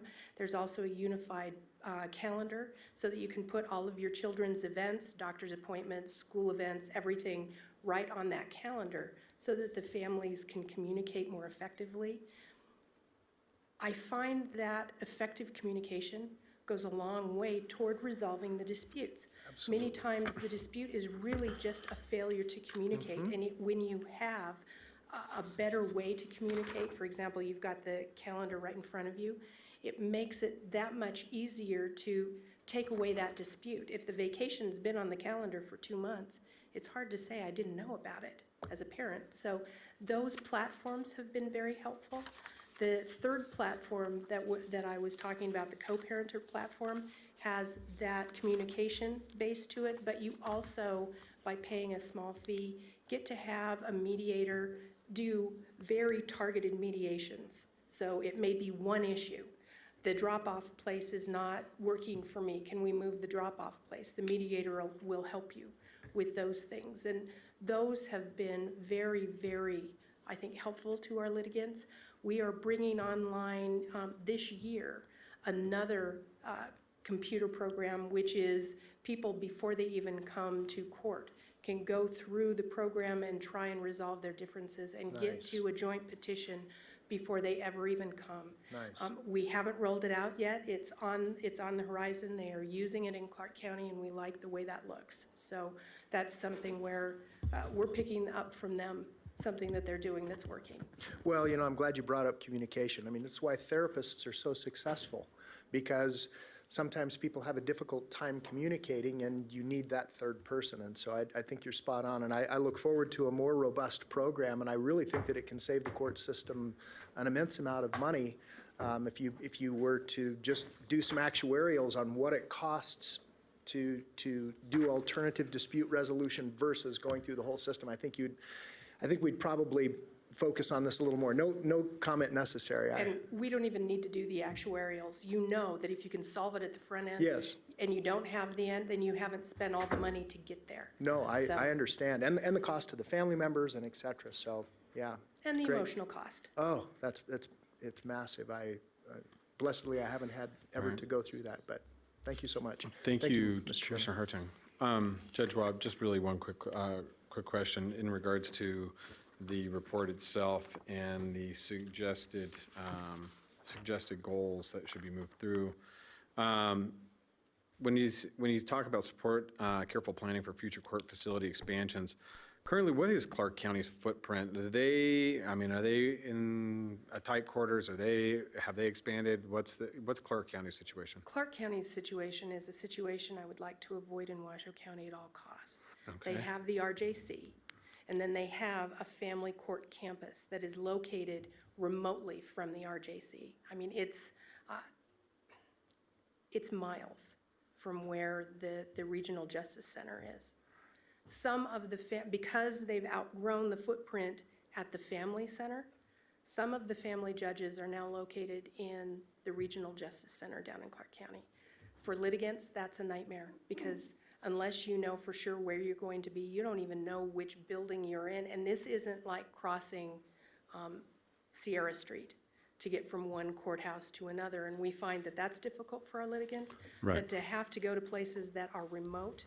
Perfect. They then have a mediation center that, again, is remote from those two places. The self-help center is another place. So it's disbanded is what you're saying? It is. Completely in separate, okay. So that answers my question. Thank you, Judge. And then so when we talk about the footprint and co-locating and making sure that there's a functionality for the courthouse, Judge Walker at one time, I understand, was working on a project called Project One. And that was the idea for each judge individually to not only handle family court, but also handle criminal court as it pertains, for the life of that individual, to make sure that they don't have to keep changing from judge to courtroom to courtroom. And so that navigation, is that Project One still alive? Is family court participating in that? It's a little different than what you've described, because it is impossible or very, very difficult to try and sweep every single thing that a family might have into one bucket for one judge to deal with. But we do have Project One. Judge Walker is stepping away from Project One, and I'm actually the judge who's going to be picking it up here starting in April. And so this is a very timely question that you've asked. And what we're doing with Project One is, these are co-adjudicated kids, so children who are in foster care, children who are involved in delinquency. Those two things are what really cause us to look at Project One. And once you're in Project One, we try and wrap everything in so that we don't have families having to go to multiple hearings in a single week.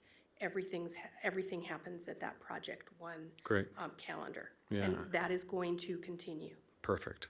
I think that for us, that's from our standpoint as it pertains to budget, because as I pointed out at the beginning, we don't have any oversight of really how you operate within the court, but we do have oversight over the staffing and any efficiencies that the court can provide to make sure that there's less staff time and more efficiency for the community to participate. That's important to me, especially from a budget standpoint. And then, Chairman Lucy, if I could interject Yes. for just a second. From our standpoint at the court, we are very cognizant of our obligation to be good stewards of the taxpayers' dollars. And so we are looking for inefficiencies and ways to eliminate those inefficiencies at every budget meeting. Great. And I appreciate that. And you can see that from your caseload. It's there. Just one question for just my understanding. When you under your new filings and reopened cases, what does UIFSA stand for, and what is ICC? UIFSA is child support. Okay, child support, okay. UIFSA is the acronym for the federal legislation that involves child support. Okay, and then So ICC would be? ICC is involuntary civil commitment. Both of those are high volume, but low time in court kind of cases. Okay. The ICC cases happen very quickly.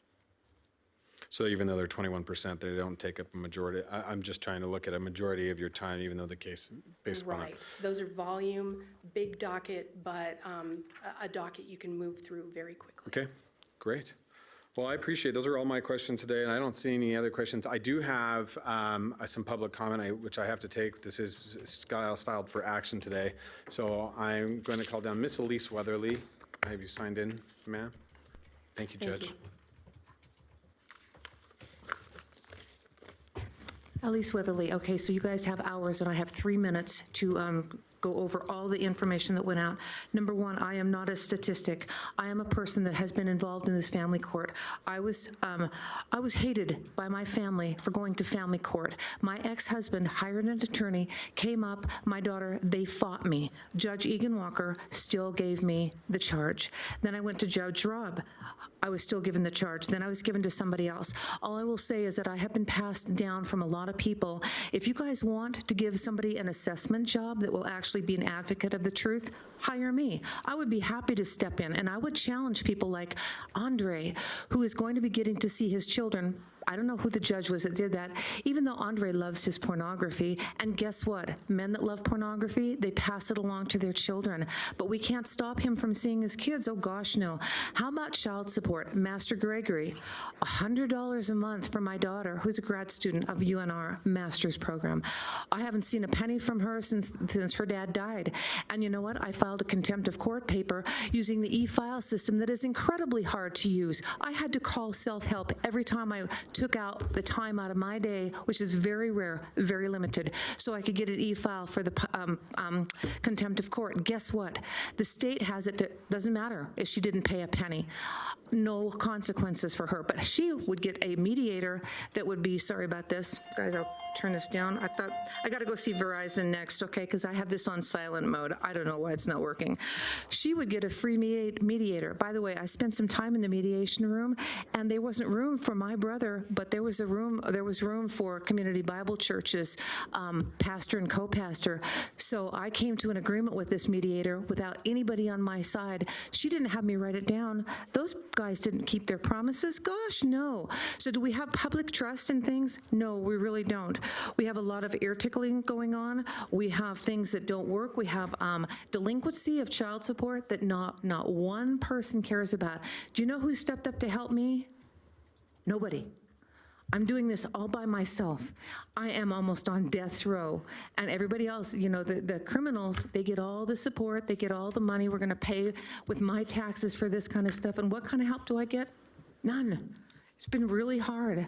I'm about ready to break. Can you tell? I'm about ready on the breakdown because I have to squeeze in so much information in 3 minutes. And I can't tell you, everybody, the reports that they've produced for you in 20 hours, I probably could have done in 2. I used to work with IBM. I can run queries like that. I was called the query queen at the El Dorado because if somebody wanted information, I'd go, here you go, free of charge, no extra charge. I can do it for you in a split second. But now what I get to do is be a chauffeur and a child supporter and a cook and a chef and a counselor and all that kind of stuff for what? Nothing. Nothing. Thank you, Ms. Weatherly. All right, seeing no further public comment, I'll bring it back to the board at this time. This is styled for action, but I don't know if that's necessary to actually take a motion on this. Mr. Watsfield, there's no need. I'm looking at you. Acknowledgement. Yeah, There's nothing inherent about the item that requires that you take action. If somebody wants to take action, they can. You don't have a report to accept or anything else. all right. Seeing that, we'll just move on at this time. All right, Mr. Manager, we're on to item 5. All right, that takes us to item number 5, Commissioners, County Managers' announcements, reports and updates to include boards and commission updates, requests for information or topics for future agendas. All right. Do I have anybody signed in for a discussion at this? Commissioner Hartung. Thank you, Mr. Chairman. Just a couple of things. So, Mr. Solero, you and I have already had some conversations about the 1995 Ponderosa Drive that's in District 5 and the rollback of the SOI and their request to revert the zoning back to Washoe County standards. Are we still working with them? Does that require an agenda item? At this time, it does not require an agenda item. Okay, because I'd really like to get that resolved. I mean, they're very, very frustrated. They reached out to me during one of the CAB meetings because we rolled back the SOI, and I really I want to make sure that we're attentive because it doesn't sound like Sparks did us any favors. Okay. And sadly, the sheriff was not in the room, but I know there were some others in the room with respect to the issues on Quartz Lane. So hopefully we can just get out there and try to get that solved, and also Mr. Solero, us.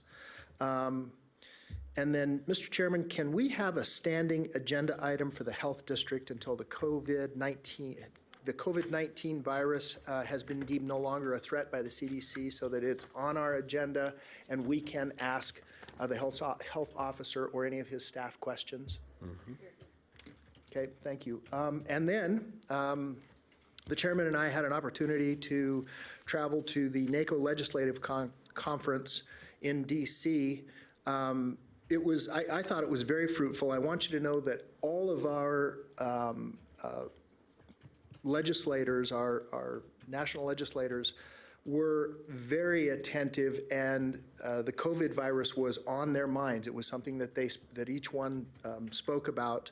We had an opportunity to meet Congressman Amodei, Congresswoman Titus. We met with Congresswoman Lee's staff. We met with Congressman Horsford. We met with Senator Rosen, and of course, Senator Cortez Masto, who was just so gracious with her time. She was truly, truly amazing. One of the big things that we asked for had to do with our detention facilities. in the state, which was we asked for assistance on maintaining Medicare and Medicaid coverage for inmates, especially with veterans, because when they get incarcerated, we have to pick up those costs for their medical care. When Medicare and Medicaid was covering them, they just cut that off, and it's an unfunded mandate by the feds, and so we begged them for some assistance in that. I'll be very brief here. I had an opportunity to attend a number of sessions with the Environment, Energy, and Land Use, or the ELU group, and also Resilient Counties, which it was Resilient Counties. I mean, we're in the middle of this right now. How do we be calm and stay resilient in the midst of crisis? And it's in front of us. So I was glad to be able to attend, and I will stand down. Thank you, Mr. Chairman. Thank you, Commissioner O'Donnell. Commissioner Jim. Thank you, Mr. Chairman. I was supposed to go to a global climate summit in Vegas last weekend, and it was canceled ahead of time. And so I'm hoping to go to Detroit, Michigan this summer to pick it up instead, because of course, Vegas, once a convention is canceled, it's not like they can go, well, we'll have it 3 weeks from now, because Vegas doesn't, they get a lot of conventions and people vying for space. Related to that being canceled, and Commissioner Hartung's request to have the district health officer on our agenda until this is over, which I think is a terrific idea. I also want staff to start working yesterday on remote working and using the technology that we have today, which we've had for 20 years, I might say, Washoe County. And I've been trying to push for 12 and a half years all these remote working rules and what our insurance is and what do we cover, because there is no time like now for you to tell me all the technology we have and why it's not being deployed. And it's a very old school thought, which we cannot afford to have anymore because we have no money, by the way. Can I keep saying that? We have no money, that people can't do their job from home. And I think that is ridiculous. I also want a list of non-essential and essential staff. That's very important to know before we deploy anything. And ways that we can do social distancing and other type of preventative measures for a massive outbreak and pandemic before we get into that situation. We have so much technology. We've paid so much money for technology just in this room right here, with this not so fabulous software we have, et cetera, and electronics. But I need that to be fully be ready for our next meeting to give us a briefing on this. And I'm surprised that I'm going to tell you this, I'm frustrated, I'm disappointed, and I feel very much not heard, that this has been something I've asked for a very long time. I've seen no staff action on this, and the board has asked for this for a very long time. 12 and a half years, I can tell you, on my watch. And that needs to be next meeting, no matter what. I want to see who are non-essential, who's essential, and what our bandwidth is for people working from home, having meetings from home. We have commissioners all the time calling into this meeting, so why aren't other meetings allowed to be called in from home, or FaceTiming, et cetera? I do not believe the old school style that you putting FaceTime in at your job means you're doing your job. It doesn't mean anything to me. It just means you have nothing better to do, to be here at 7:30 and leave at 7:30. That counts for me for nothing. And that's a different generational approach to looking at productivity. So I'm going to say it again, and I'm going to keep saying it. I need to see what we are doing to move towards off-site productivity and project management. 100% I recognize that we do a lot of constituent services that have to be face-to-face. And sorry, I mean, that's what you signed up for, and that's who you are. Maybe once you find out that you are essential staff, you might change where you would like to work from here on out. But that helps us from the very beginning and the get-go. If you are qualified as a non-essential staff, that you would then, I don't know, call a number, and that would tell you whether you're needed to be in the seat and show your face. Because supposedly just having FaceTime means that you're just an incredible employee. That means nothing to me. And I would hope elected department heads and other department leaders would please look at the data on the productivity of people and whether or not them having perfect attendance or being here early and staying late means anything in terms of what their contribution is to the organization and to the goals. Thank you, Mr. Chairman. You're welcome. Mr. Solero, I have you signed in next. I just had a couple of quick things I'll sum up in one statement. So as a follow-up to an email that many of you received from the Sierra Nevada Porsche Club of America, we were able to work with them to secure the August 2nd, 2020 date at Rancho San Rafael. Shortly after working that out, then we also received notification from Dragon Lights that they will not be having the event this summer, as you can imagine, due to travel restrictions from the artist from China. So I just wanted to make sure that that was brought forward to you all.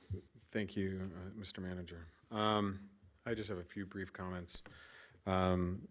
It was a great opportunity to travel back with Commissioner Hartung. I know Commissioner Herman was there and attended a number of public lands meetings. And then also Manager Brown was with us. He attended a number of management symposiums with other managers from across the country. Our recorder, Ms. Kaylee Work, was with us.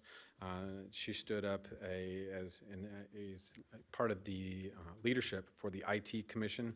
She's doing with all the work that she's doing with technology and recording for her office. So it was a tremendous opportunity to sit and have conversations with other elected leaders from around the country about what some of the issues that they're involving themselves with. So I got to participate as the vice chair of the Transit and Rail vice chair of a subcommittee for transportation. Many discussions on our new policies. Obviously, we keep talking about surface reauthorization and how we are going to fund a number of those issues, but nothing to report because we're still at a standstill trying to find money to fund those types of projects. So with that, I want to thank. I know it's been a difficult week for a lot of individuals since we returned home. We have been, as Commissioner Hartung pointed out, the federal delegates were working on COVID while we were back there, and on our arrival home, we had started to have the discussion about presumptive cases in our district. But I want to thank the health department. They have been working tirelessly, all the staff in the health department, to address the concerns of the community, and I have received a number of compliments from the community that they're effectively working on those issues. So with that being said, thank you for all the time and effort that you've put into that. I appreciate each and every one of you. But I want to make sure we have to continue as the situation continues to evolve. Our priority is to maintain and set up a system and make sure that we have protocols in place, as Commissioner Jung pointed out, to address those types of catastrophes and how we're going to do that, and establish open lines of communication so that everybody can participate. Because that was one of the challenges that I did hear, is that where were we with a number of issues, and how do we move through that? So.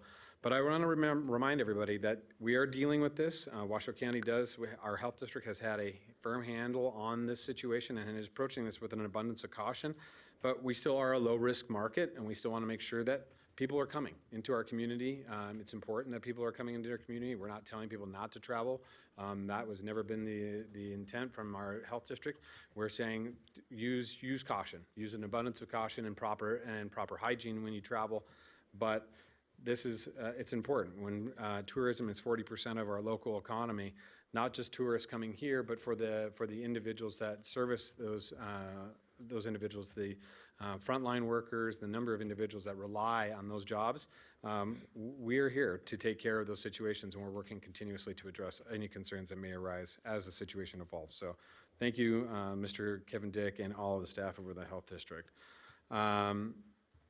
With the discussion on flying in the Quartz Lane, flying in on last Wednesday, I saw a number. I want to talk to the BLM and have the sheriff's office. I'd like to probably have a sit-down meeting, and now I see the sheriff is in the back.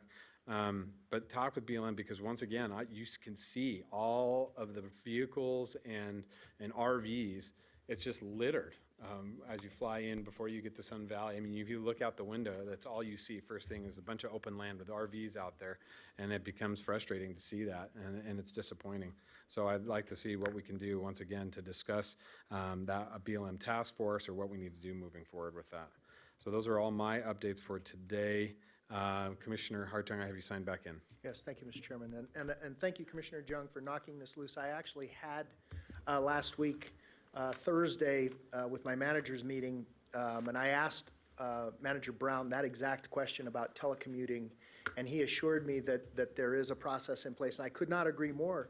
Having employees work from home, not just because if they're non-essential, it doesn't, they can maybe even get higher productivity from home, especially during school closings when their kids, don't have any place to go. And so we may see additional school closings and so I think it's incumbent upon us to make sure that we are responding and not forcing employees to come in, especially when they don't need to, and they can be productive. And so the manager did say he's got it. I wish he was here to expound upon it, but I know that it will be taken care of. Thank you. All right, Commissioner Jung. One final thing, I need staff to get back to me ASAP on this. I asked at our last meeting that we have a joint meeting with the sheriff and the district attorney and us when it comes to these illegal dumps and what we don't do about it. I have no ability to arrest anybody. I have no ability to prosecute anybody. And I asked that the district attorney meet with the sheriff as well as somebody from this board, doesn't have to be the whole board as a whole, and find out what we're doing about this. Because every single meeting I go to in the community has to do with this. And if you think it's a Sun Valley only problem, sorry, you should have flew in the other way. Every single one of our open spaces are being polluted with garbage people can't either sell, metal is worth nothing right now, or that they can't use because dumping appropriately, some say is cost prohibitive. I think people just are kind of not that organized and just figure to get rid of their stuff. But we can't do this anymore, and it shouldn't be coming to this board. I have no authority to arrest. I have no authority to prosecute. So every time we get it, this board as a whole needs to be a solid voice saying, go to your elected sheriff, go to your elected DA, because we can't do anything. Dave Solaro has tried everything under the sun in, 4 years? And every time it comes to, we don't have arresting authority and it can't be prosecuted. No, that's not good enough for me. You guys ran for office. You answer to the citizens that voted for you or didn't vote for you. Because this board, we're done. We can't do anything. You sent your deputies to speak ad nauseum at our first Sun Valley CAB meeting with really no answers whatsoever. None. So if you can tell, my frustration is very high, and it doesn't belong here. This is for you guys to take care of. You do it together, but maybe have our chair come in there, or I'll meet with you. I'm happy to meet with you. But to make sure that we're aligning with what the constituents want and not pushing it off to these commissioners. And that reminds me of another issue that we have that I'm meeting with Mr. Brown about. 311 is very broken. I understand there are certain departments and elected department heads that won't take anything from 311. There is also a whole other work order list for ditches and roads and stuff that have nothing to do with 311. So 311 convinced us all to use them as our repository with our constituents for me to find out it doesn't work, and it was never brought to me that it doesn't work, and there's all these broken problems with other elected department heads. Can't happen. That's not okay. Well, let's close down 311, use that money for something else if this is completely broken up. I also know that staff's allowed to not give us messages from constituents writing to us. They've killed messages coming to us. So I need that to be taken care of yesterday, and I do expect this to be done within a week. Of course, time allowing with these very important and busy people, but there has to be a solution to this, and no more talking heads, because again, I'm sad you came in from the north, because if you came from the south and you looked into our canyons and open space, it's embarrassing and it's unacceptable. And if you want to have tourism here, if I saw that coming into a community, I tail it right back out, because they don't fit my values at all. So please, Commission, let's be a strong voice and a unified voice on that. No more making staff with no authority to get beat up by our citizens who are actually going to the wrong venue to get relief. Thank you. Thank you, Commissioner. Madam Vice Chair. Thank you, Mr. Chair. Actually, Commissioner Jung mentioning 311 rang a bell for me on the issue with people calling in for information regarding COVID-19. And I know that we are having some of them, we've directed some of them to 311, and I think that although that may provide some additional information, I'm not sure that the people who are sitting on 311 and answering those calls really have the answers that the people are needing, and I'm a little concerned about that. I don't think we have citizens panicking. I've seen no evidence of that anywhere. I get lots of phone calls about this, but I do think that we need to make sure that whoever's answering a citizen's call who calls into the health district to ask a question about COVID-19 and what they should do or where they should go to somebody who can really answer the question. And I'm not sure that's our staff who are sitting on 311. Thank you, Madam Vice Chair. All right, seeing no further discussion by the commissioners, we will move on to item 6, which is our consent agenda. So at this time, is there any items under the consent agenda that any of the commissioners would like to pull out? Seeing none, looking for a motion. Mr. Chair, I'll move to approve the consent agenda. Madam, I have a motion from Madam Vice Chair, second from Commissioner Jung. All those in favor signify by saying aye. Aye. All those opposed? I have no public comment signed in for any of the consent agenda items under my screen. All right. With that, Madam Vice Chair, do you have a block vote this morning? Yes, Or this Mr. Chair, afternoon? I do. This afternoon. This afternoon? Yes, it is afternoon, isn't it? So I would propose that we put into block vote item number 9, item number 10, item number 12, and item number 13. Second. All right, I have a motion and a second. Any further discussion? Mr. Manager, will you read those, please? Mr. Chair, item number 9 is a recommendation to approve amending the Washoe County 457B Deferred Compensation Plan document retroactive to July 1st, 2019, to allow that if a collective bargaining agreement which allows for an automatic enrollment or contribution arrangement contains an automatic contribution increase provision, an employee covered by that collective bargaining agreement hired on or after the date specified in such a collective bargaining agreement shall automatically be deemed to have elected to increase his deferral election each year by such percentage of the employee's compensation designated by his or her collective bargaining agreement, not to exceed the the maximum amount of compensation specified in his or her collective bargaining agreement, and if approved, authorize the Director of Human Resources, Labor Relations to execute the same. Item number 10 is a recommendation to approve the use of general fund contingency in the amount of $353,000 for unbudgeted expenditures for fiscal year 2020, and if approved, direct the Comptroller's Office to make the necessary budget appropriation transfers. Item number 12 is a recommendation to accept the 2020 opioid narcotics treatment program funding amount not to exceed $207,005.50 with no county match required, as administered through the University of Nevada, Reno, to be used for the creation of an opioid treatment program within the Washoe County Regional Detention Facility for the retroactive grant period of September 30th, 2019 through August 31st, 2020, and if approved, authorize non-county travel expenses of approximately $12,503.50 to provide training with these grant funds for 1 discharge planner and 2 behavioral health specialists, and if approved, authorize Sheriff Balaam to execute grant award documentation and direct the Comptroller's Office to make the necessary budget amendments. And item number 13 is a recommendation to approve a professional services agreement with Far West Engineering, Inc. for the Washoe County Sanitary Sewer and Reclaimed Utilities Infrastructure and Customer Base Alternatives and User Rate Connection Fee Analysis in the amount of $166,800. Thank you, Mr. Solero. So I have a motion and a second. I will call for the vote. All those in favor signify by saying aye. Mr. Chairman, there is Yes. public comment. Oh, I'm sorry. I didn't see it. I didn't see it on my screen. I On item apologize. 12, I have Ms.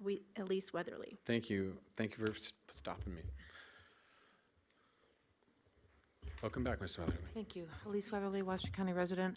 What I will say is I saw the opioid sign, by GSR over there, like, stop, don't use opioids. And I kind of snickered because I go, well, I have had dealings with opioid users. I have had a lot of dealings with a lot of people that do illegal drugs. They don't want to just stop. They're rebels. They want to continue to take their drugs. No matter what money we put into it, they want to take them. So what I would do is I like Ms. Jung's idea of eliminating 311. And if you add this in, the 207,000 and a couple other thousands, you will have the money to cover number 10, the unexpected expenditures. I know that this is like goofy to you guys, but I'm saying we spend a lot of money to try to get people to do the right thing, and they don't want to. So please stop spending my money to try to force what's right down other people's throats, because it's a waste. Thanks. Thank you, Ms. Weatherly. Madam Clerk, do we have any other public comment? There's nobody else signed in. All right, thank you, Madam Clerk. So seeing no further public comment, we have a motion and a second. All those in favor signify by saying aye. Aye. All those opposed? Motion carries unanimously.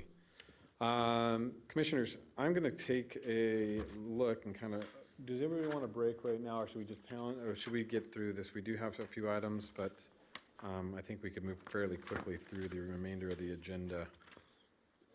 All right. Okay, all right. So, Mr. Manager, we're on to item 8. Sir.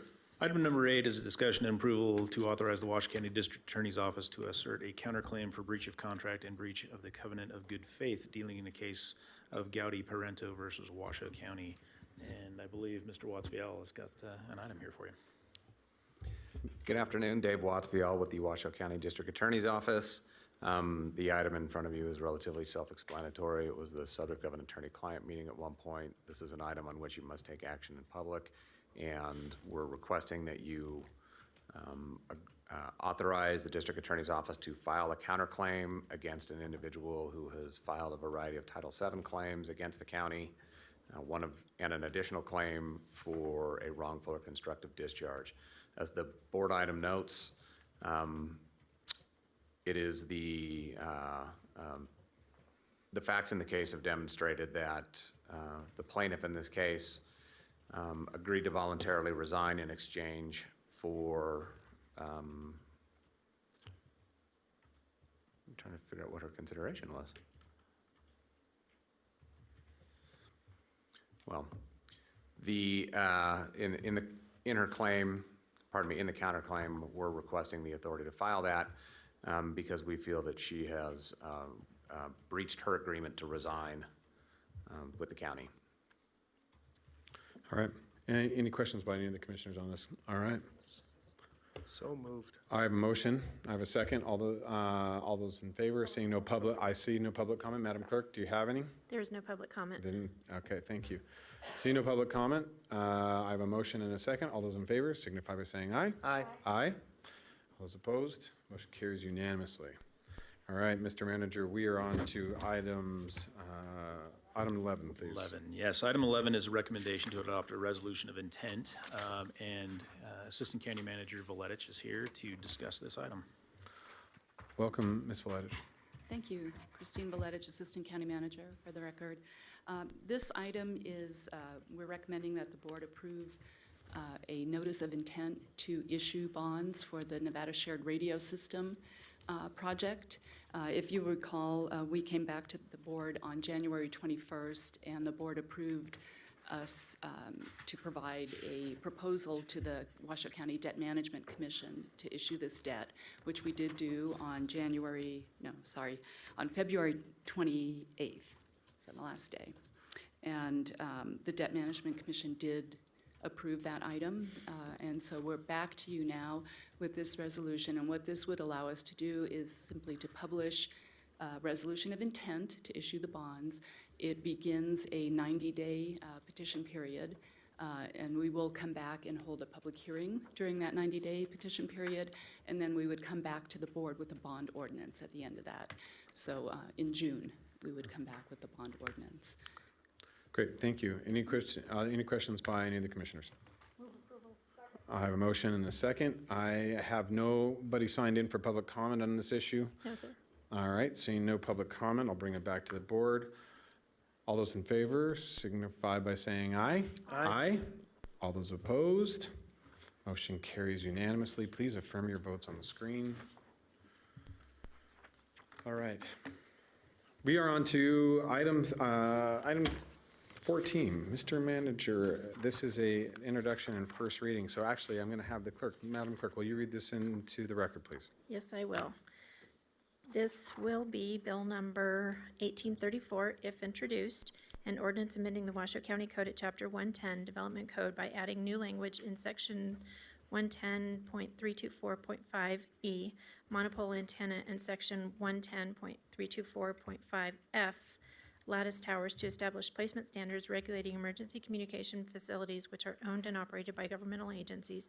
These amendments include the removal of special use permit requirements for government entities for certain monopoles or lattice towers operated for purposes of emergency communication systems and other matters necessarily connected therewith and pertaining thereto. Thank you, Madam Clerk. At this time, looking for an... Mr. Chair, Madam Vice Chair. I proposed introduction of Bill 1824. 1834. 1834. 1834 with a second reading scheduled for March 24th. All right. Oh, we have that bill introduced. All right, we are on to item 15. Madam Clerk, this is another first reading and introduction. Mr. Chair, if I could. Yes. This is a possible action item, and so I don't know whether or not you had public comment on number 14 or not. I actually did. Thank you very much. Being that it is for public, for action and it's an introduction, I do have Mr. Will Adler signed in.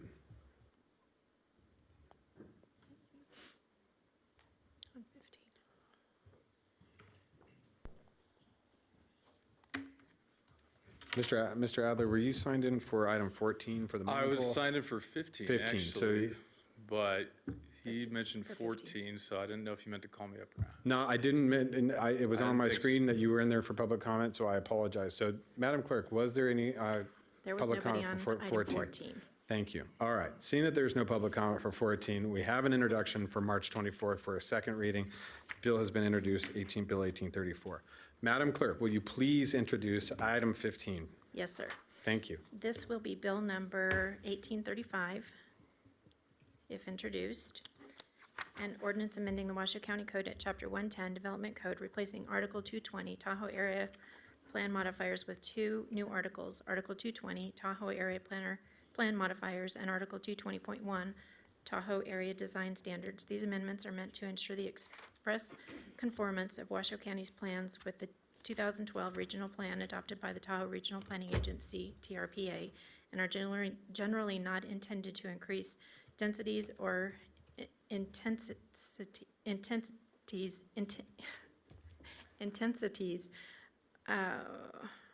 beyond what is currently permitted by the regional plan. The changes include, but are not limited to, the following: adopting the TRPA's permissible uses set forth in the TRPA Regional Plan, Chapter 21, permissible uses in lieu of Washoe County's allowed uses set forth in Article 302 of the Washoe County Development Code, adopting design standards that are in conformance with the requirements set forth in the TRPA Regional Plan, Chapter 13, Area Plans, and Chapter 36, Design Standards, adopting development standards that are consistent with the development standards set forth in the TRPA Regional Plan, adopting neighborhood plans utilizing the boundaries and allowed uses of TRPA's plan areas, statements, and community plans in lieu of Washoe County's regulatory zones set forth in Article 106 of the Washoe County Development Code, and including the Washoe County Planning Commission's direction to expand an available density and intensive from only memory care only to all residential care and nursing care uses, and other matters necessarily connected therewith and pertaining thereto. Thank you, Madam Clerk. I do, so since this is item 15, and I do now have public comment signed in, Mr. Will Adler, will you please come up and... Hi. Hello, Will Adler with Silver State Government Relations. Reading this and the next agenda item, they're kind of related. They're both sort of Tahoe Regional Development Standard changes. My comment may be more appropriate for Section 16, but I'll do it here as well. I was asked to come here by a couple of residents of Ganawabi Drive in Washoe County, and I believe they also had an attorney send a letter to y'all. Greg Gatto sent a letter regarding this and the next agenda item. Basically, developmental standards around the Tahoe area. Recently, we had a couple development projects happen in Tahoe where they had not received the notice in a timely manner, and then when they did receive it, actually informed the neighbors of a couple projects going on. They're able to show up and interact with Washoe County Planning and the appeals board that this went to. And then in this sort of code change, it sort of removes, maybe unintentionally or intentionally, the NRS that you directly referenced to for the Tahoe region that says you have to have mandatory public noticing of these projects and things to the neighbors in the region. So it was one of the things that was brought up and that they wanted to make sure of was that if we do take on these development standard changes, that there isn't an unintentional removal of all, public notice to the neighbors in the area. More importantly, the building code than this code, the next agenda item, but similar to this as well. And that was just for the one intent there. And then there are a few other things of and to be fair, most projects do not require a full reassessment when you have an appeal, do not require some of the things that have been done. But this does remove the standard that you would reassess the full project to the current standards that it's at. So just another thought was, if we don't have the public, notice period for new projects coming into the Tahoe area or anywhere, removed by this and the next one, how will people know if there's a project coming up? And then if an appeal happens, how will they be told that the appeal and the time of it if the notice isn't there as well? So that's just the one concern on this, and the next one is making sure that there is still a public notice, first and foremost, and that if there is an appeal, it's held to the same sort of developmental standards it should be held to for the region and under the TRPA code. Thank you. Thank you, Mr. Adler. All right, Madam Vice Chair, I have no further public comment signed in. Mr. Chairman, I do not have anybody signed in, but I did receive correspondence from Greg Gatto and Carol Black to be placed on the record. Thank you, Madam Clerk. Madam Vice Chair, I have you signed in Thank you, next. Mr. Chair. Actually, there are two amendments that are going to be proposed by our staff for this, and so one of them does address the issue that Mr. Adler just brought up, of making sure that we do leave in the language regarding public comment, and it addresses the issue of appeal. The other one is a change that the TRPA has asked for, which is really minor. It doesn't have a great effect on either our operations or the operations of the projects up there. So I would like that presentation. Thank you very much. Yeah, Mr. Young. Mr. Chairman, I do have those documents to distribute to the board and place on the record. Please, thank you. Good afternoon, Commissioners. I'm Eric Young from Planning Staff with the Tahoe Area Plan update for you today. I know you're interested in a quick meeting, so I won't delay on this.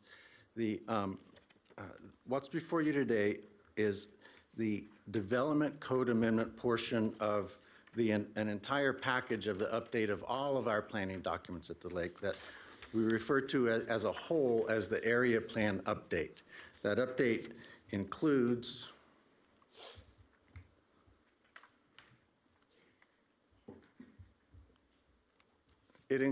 a master plan amendment, a regulatory zone amendment, and these development code amendments. Those other components aren't here today because this is the first reading, and we will have the entire package as two agenda items right next to each other scheduled for the meeting of the 24th, provided that you agree to conduct the first reading and move forward here today. So our goals in all of this were pretty simple. TRPA adopted a new regional plan. We're all familiar with what happens when the Truckee Meadows Regional Planning Agency adopts a new regional plan. It's very similar at the lake. When there's a new regional plan, we have to respond to that and try and come into conformance with our plans. And so the number one goal is really to try and create this unified planning approach that is consistent with the regional plan in all the respects. And of course, whenever we're looking at something that hasn't been really looked at seriously since the 90s, modernization, current economic and social realities are always a component. So in terms of community and agency input, we know that this has been an ongoing process for some years. The regional plan itself was adopted in 2012. We're looking not much after 2012, we started talking internally about how to update it, started interacting with the community about what to do. It took us a while to understand what was required of us in terms of TRPA, a lot of communication with TRPA to get to the meat of what is expected, what does it take to become conforming. So there was all of that going on. In the last 12 months, we really started to put together the drafts. We started working with TRPA staff individually. They assigned some staff for us. Mr. Michael Conger's here today. He's been extremely helpful in helping us put this all together. So we began to get the draft together, go out to the CAB and other community venues and talking with people. Of course, you're familiar with our agency review checklist that we do for all discretionary permits. The agency review list for this particular effort was greatly expanded beyond what we usually have to make sure that we contacted all of the relevant agencies around the lake that may have an interest in our plan. The required neighborhood meeting was December 9th, and then the Planning Commission conducted their first public hearing on February 4th. That February 4th meeting did include some changes that we made in response to things we heard on the 9th. So, as you heard in the introduction, as it was read out, we're asking for 2 basic amendments. Division 2, which we call the modifiers in our plan. We want to completely replace the Tahoe modifiers with the new section, and we want to adopt the Tahoe area design standards that were actually developed back in '96, but were never officially adopted. And so TRPA requires that we officially adopt those. And so these standards are being added as an article .1, so to speak.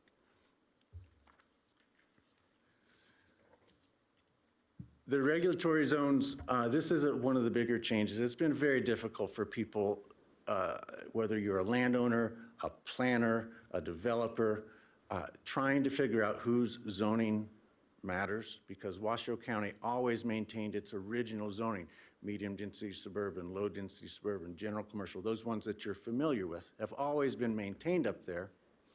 But because the TRPA system used what they called plan area statements and individual sort of zoning areas that didn't match ours at all, it was very confusing. So we determined to go forward with one planning system. Of course, it's going to be the TRPA planning system, but the biggest part of this change was making that transition to fully adopt TRPA's planning regime as one that works for us. Town centers, very important part of TRPA's regional plan. Their whole concept behind the regional plan is something called environmental redevelopment. The opportunity to encourage people to redevelop their properties, to provide a range of incentives to do that, but then when they do come in to do that redevelopment, we make sure that that development is to the most modern, up-to-date environmental standards regarding coverage and so forth. So and town centers are one of the tools that are used to provide those incentives to get people to come in and take advantage of those environmental redevelopment opportunities. Other than really trying to match what TRPA was requiring, we made very few actual changes to land use. I'm sure you're familiar, Ponderosa Ranch is not an amusement park anymore. The plan actually still was built around it being an amusement park. So we've replaced it with what we feel is going on there now, more of a transportation portal, a way to get in and out of Tahoe, and with some other supportive commercial uses. And a couple of other smaller land use changes. Oops. Some of the things that people have been particularly interested in as they reviewed are some new concepts that we put forward, potential natural hazards maps that lets you know which of the many potential hazards that you may be subject to, where your property lies in regard to all of those different natural hazards. Urban wildlife, typically that's called bears up in Incline, but because we want to use this concept for our update down here in the meadows, we're calling it wildlife to include all of those different issues that we come across, from the new bobcat phenomenon to coyotes to everything else. Urban forestry is something that TRPA is highly encouraging all jurisdictions to adopt standards on urban forestry. We have a placeholder for this, but we're waiting for some pretty important research to be done before we launch into that.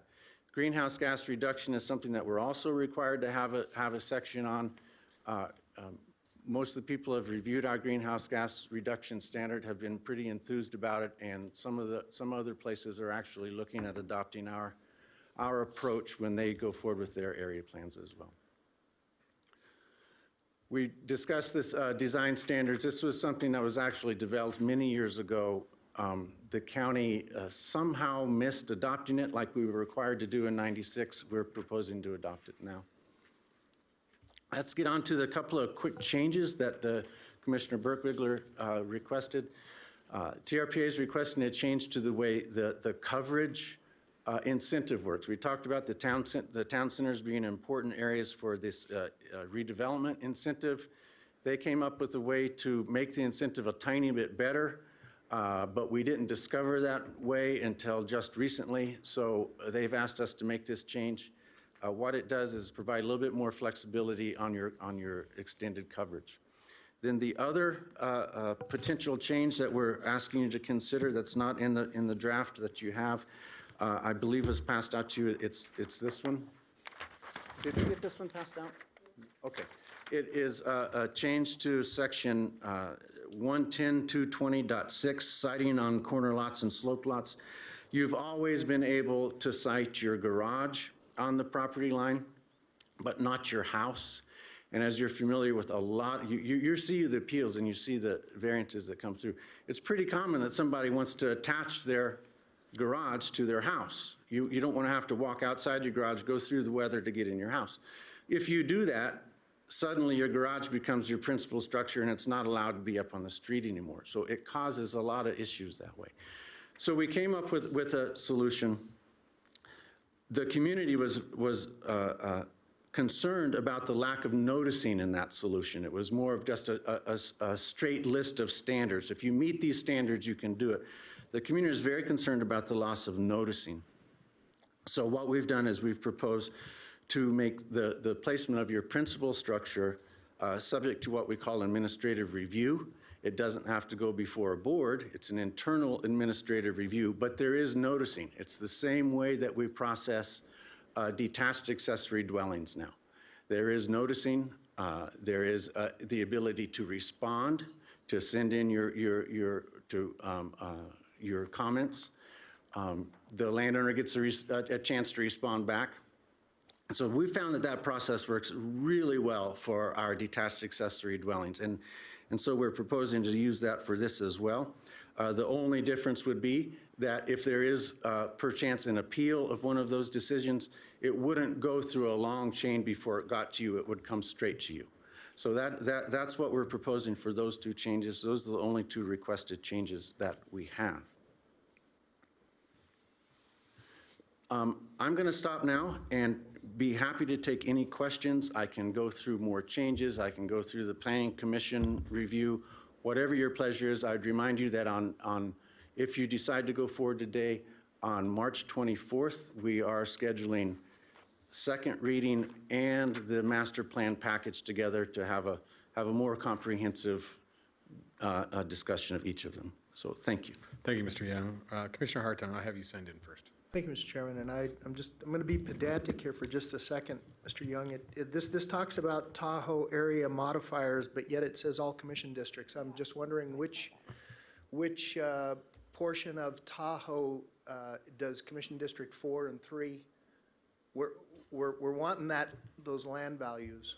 Yeah, Mr. Chair, Mr. Commissioner, when we are required to, we put that on all the commission district that's affected. I think you'll notice that all of our development code amendments always say all commission districts. Okay. Because the development code, even though there are modifiers that are particular to each of your districts in some cases, we've determined to put all commission districts for any development code amendment. Okay, it's interesting because I only see Tahoe area modifiers, so it's just a question. Thank you, Mr. Chairman. All right. Any other commissioners, any other questions? Commissioner Burkbiegler. Well, I actually don't have a question. I was just going to make a motion if you're ready. I'm all ready. I have no further discussion. Okay. So Madam Vice Chair, as it is your district. Okay, so I move to introduce and conduct the first reading of Bill 1835, as it was outlined with the 2 amended proposals as outlined by Mr. Young. And so that would be my motion. And then I will also, is there a second? So. You don't, no need for a second because you Oh, introduced it. but in the second reading will be, scheduled for March 24th of 2020. So that's, sorry, that's So the we've rest of it. now, the bill has now been introduced. Do you have further comment? Oh, that's right, we don't do a second on this. Yes, I do. I just want to tell Mr. Young and all of you guys, they have worked tirelessly on this for longer than a year. They have met with TRPA, who didn't like the way we did things and wanted us to do things their way. And since they are in control of the lake, we kind of had to find a way to make it work. And these guys have been fabulous, fabulous, fabulous. I cannot say enough great about what a super job they've done for us in putting this together. Have we made everybody happy? No chance. But we've made a lot of people happy, and so that probably means we have a pretty good basis here. And then I would also say that there's a very good chance that we'll have TRPA come back and ask us to do some tweaking and some possible changes, largely because they're going to have to make some changes to the master plan based on some new California law. And so I know my wonderful team are going to be continue to work with TRPA to make sure that as the changes they make to the master plan happen, we will be able to tweak our area plan to make sure that we are in there on top of it. So thank you again very much. Great job. All right. Seeing no further public, we will move on now. We will open the public hearing. This is item 16. Now our public hearing is open. And this is a second reading and adoption. So Madam Clerk. This will be ordinance number 1646, if approved. An ordinance amending the Washoe County Code, Chapter 110, Development Code, Article 406, Building Placement Standards, to add a new section, Commercial and Industrial Building Placement Standards, which will allow for variance of or modification of the building placement standards, including setbacks, minimum lot size, or minimum lot width for commercial and industrial regulatory zone parcels in conjunction with the approval of a special use permit for tentative subdivision map applicable to this subject property without the need to file a separate application for a variance or modification, provided that the standards to be varied or modified are included in the notice for the hearing on the special use permit or tentative map application, and other matters necessarily connected therewith and pertaining thereto. It was Bill number 1833. All right. So that was Bill number 1833, and will be ordinance number 1646. I do not have public comment signed in on my screen, but Madam Clerk, is there There is public nobody comment? signed in. Okay. Seeing no public comment, all right, Mr. Adler, you want to come on down? Well, you can sign up. You can sign in after. So if we can sign in Mr. Adler for the time. Mr. Adler. Thank you. Will Adler again with Silver State Government Relations. So as I said at the public comment from 15 as well, this is relevant and sort of more tied together, but this is the real crux of it is automatic variance approvals would be kind of the new thing in this participation where previously variances had to go in front of that appeals board or had to have a greater, interaction with a public board or a body. So just having some notice, again, when a variance is going to be heading out or having the public be informed about these and not have it be an automated process. Or if there is public notice and someone has a comment, have a step to have it step back to not be an automatic process if there's a public response to that would be sort of the one comment in this particular crux as well. But as I said, basically it's about the public notice that is the most important part here. Thank you very much. Thank you, Mr. Adler. Appreciate that. I'll let staff respond. Yeah, Ms. Wolander, would you like to respond to those concerns? Good afternoon, Julie Olander with Planning and Building. As the part of this description is that the item would be, if you were going to vary in those setbacks, that it would go before probably more likely the Board of Adjustments or Planning Commission through the tentative map process or the special use permit. So if you had a property and you wanted a change on that setback, and these are just for commercial and industrial parcels, in those situations, you would still have to go through a noticing process by the special use permit or the tentative map application process. So there would be a noticing in all of these, in this situation. And Ms. Wolander, my question to you quickly too is, if the residents or community does not like they still have the standard appeal process, do they not? Correct, they do. Okay, which would eventually reach this board, correct? Correct. Okay. All right, seeing that answers my questions. Any further questions for Mrs. Olander about this? All right, this is a second reading and an adoption of the ordinance. So do I have somebody? Commissioner Hartung. Thank you, Mr. Chairman. I move to adopt ordinance 1646. All right, I have a motion. I have a second by Madam Vice Chair. All right, all those in favor signify by saying aye. Aye. Aye. All those opposed? Please vote on your screen. Thank you. All right, and we'll affirm your votes. That motion carries unanimously, with Commissioner Herman not being in attendance today. All right, so we are now to the final of our end. Mr. Watsfield, is there a need for closed public session today? Not to my knowledge. All right, thank you. So we're no need for 17. Mr. Manager, you're about to jump in here. What's going on? There is no need for item 18, sorry. Public comment heard under this item will be limited to 3 minutes per person and may pertain to matters both on and off the commission agenda. Thank you. All right, and I do have Miss Elise Weatherly signed in for our final public comment. Miss Weatherly. Thank you. Elise Weatherly, Washoe County resident. I do have the overhead that I forgot to turn into you guys, so I will bring the worthless piece of paper to you when I'm done. Can we get the overhead? There we go. There we go. Okay, so back to the city of Sparks. What I wanted to try to tell you guys, and I ran out of time, Mike Baselli, I had known him for decades. He used to be a city of Sparks employee. He was one of the managers there. Well, Mike and I had a disagreement about something that caused our friendship to explode recently. What happened was at the 30-year Secret Witness Anniversary Program, where Mark Klaus was the guest speaker, and I was the one leading the music, thanks to Mike Baselli, who put it together. I was told that Mark Klaus would not get to see his raped and murdered daughter, 12-year-old Polly Klaus, unless he forgave the murderer, Richard Allen Davis. So I just went, okay, I'll do a little research. I did a lot of research over the years, and guess what? He was not obligated to forgive that man to see his daughter in heaven when he dies. So that caused a breakage between us. I have lost a lot of friends because I do what? Oh, I tell the truth, the whole truth, and nothing but the truth, all right?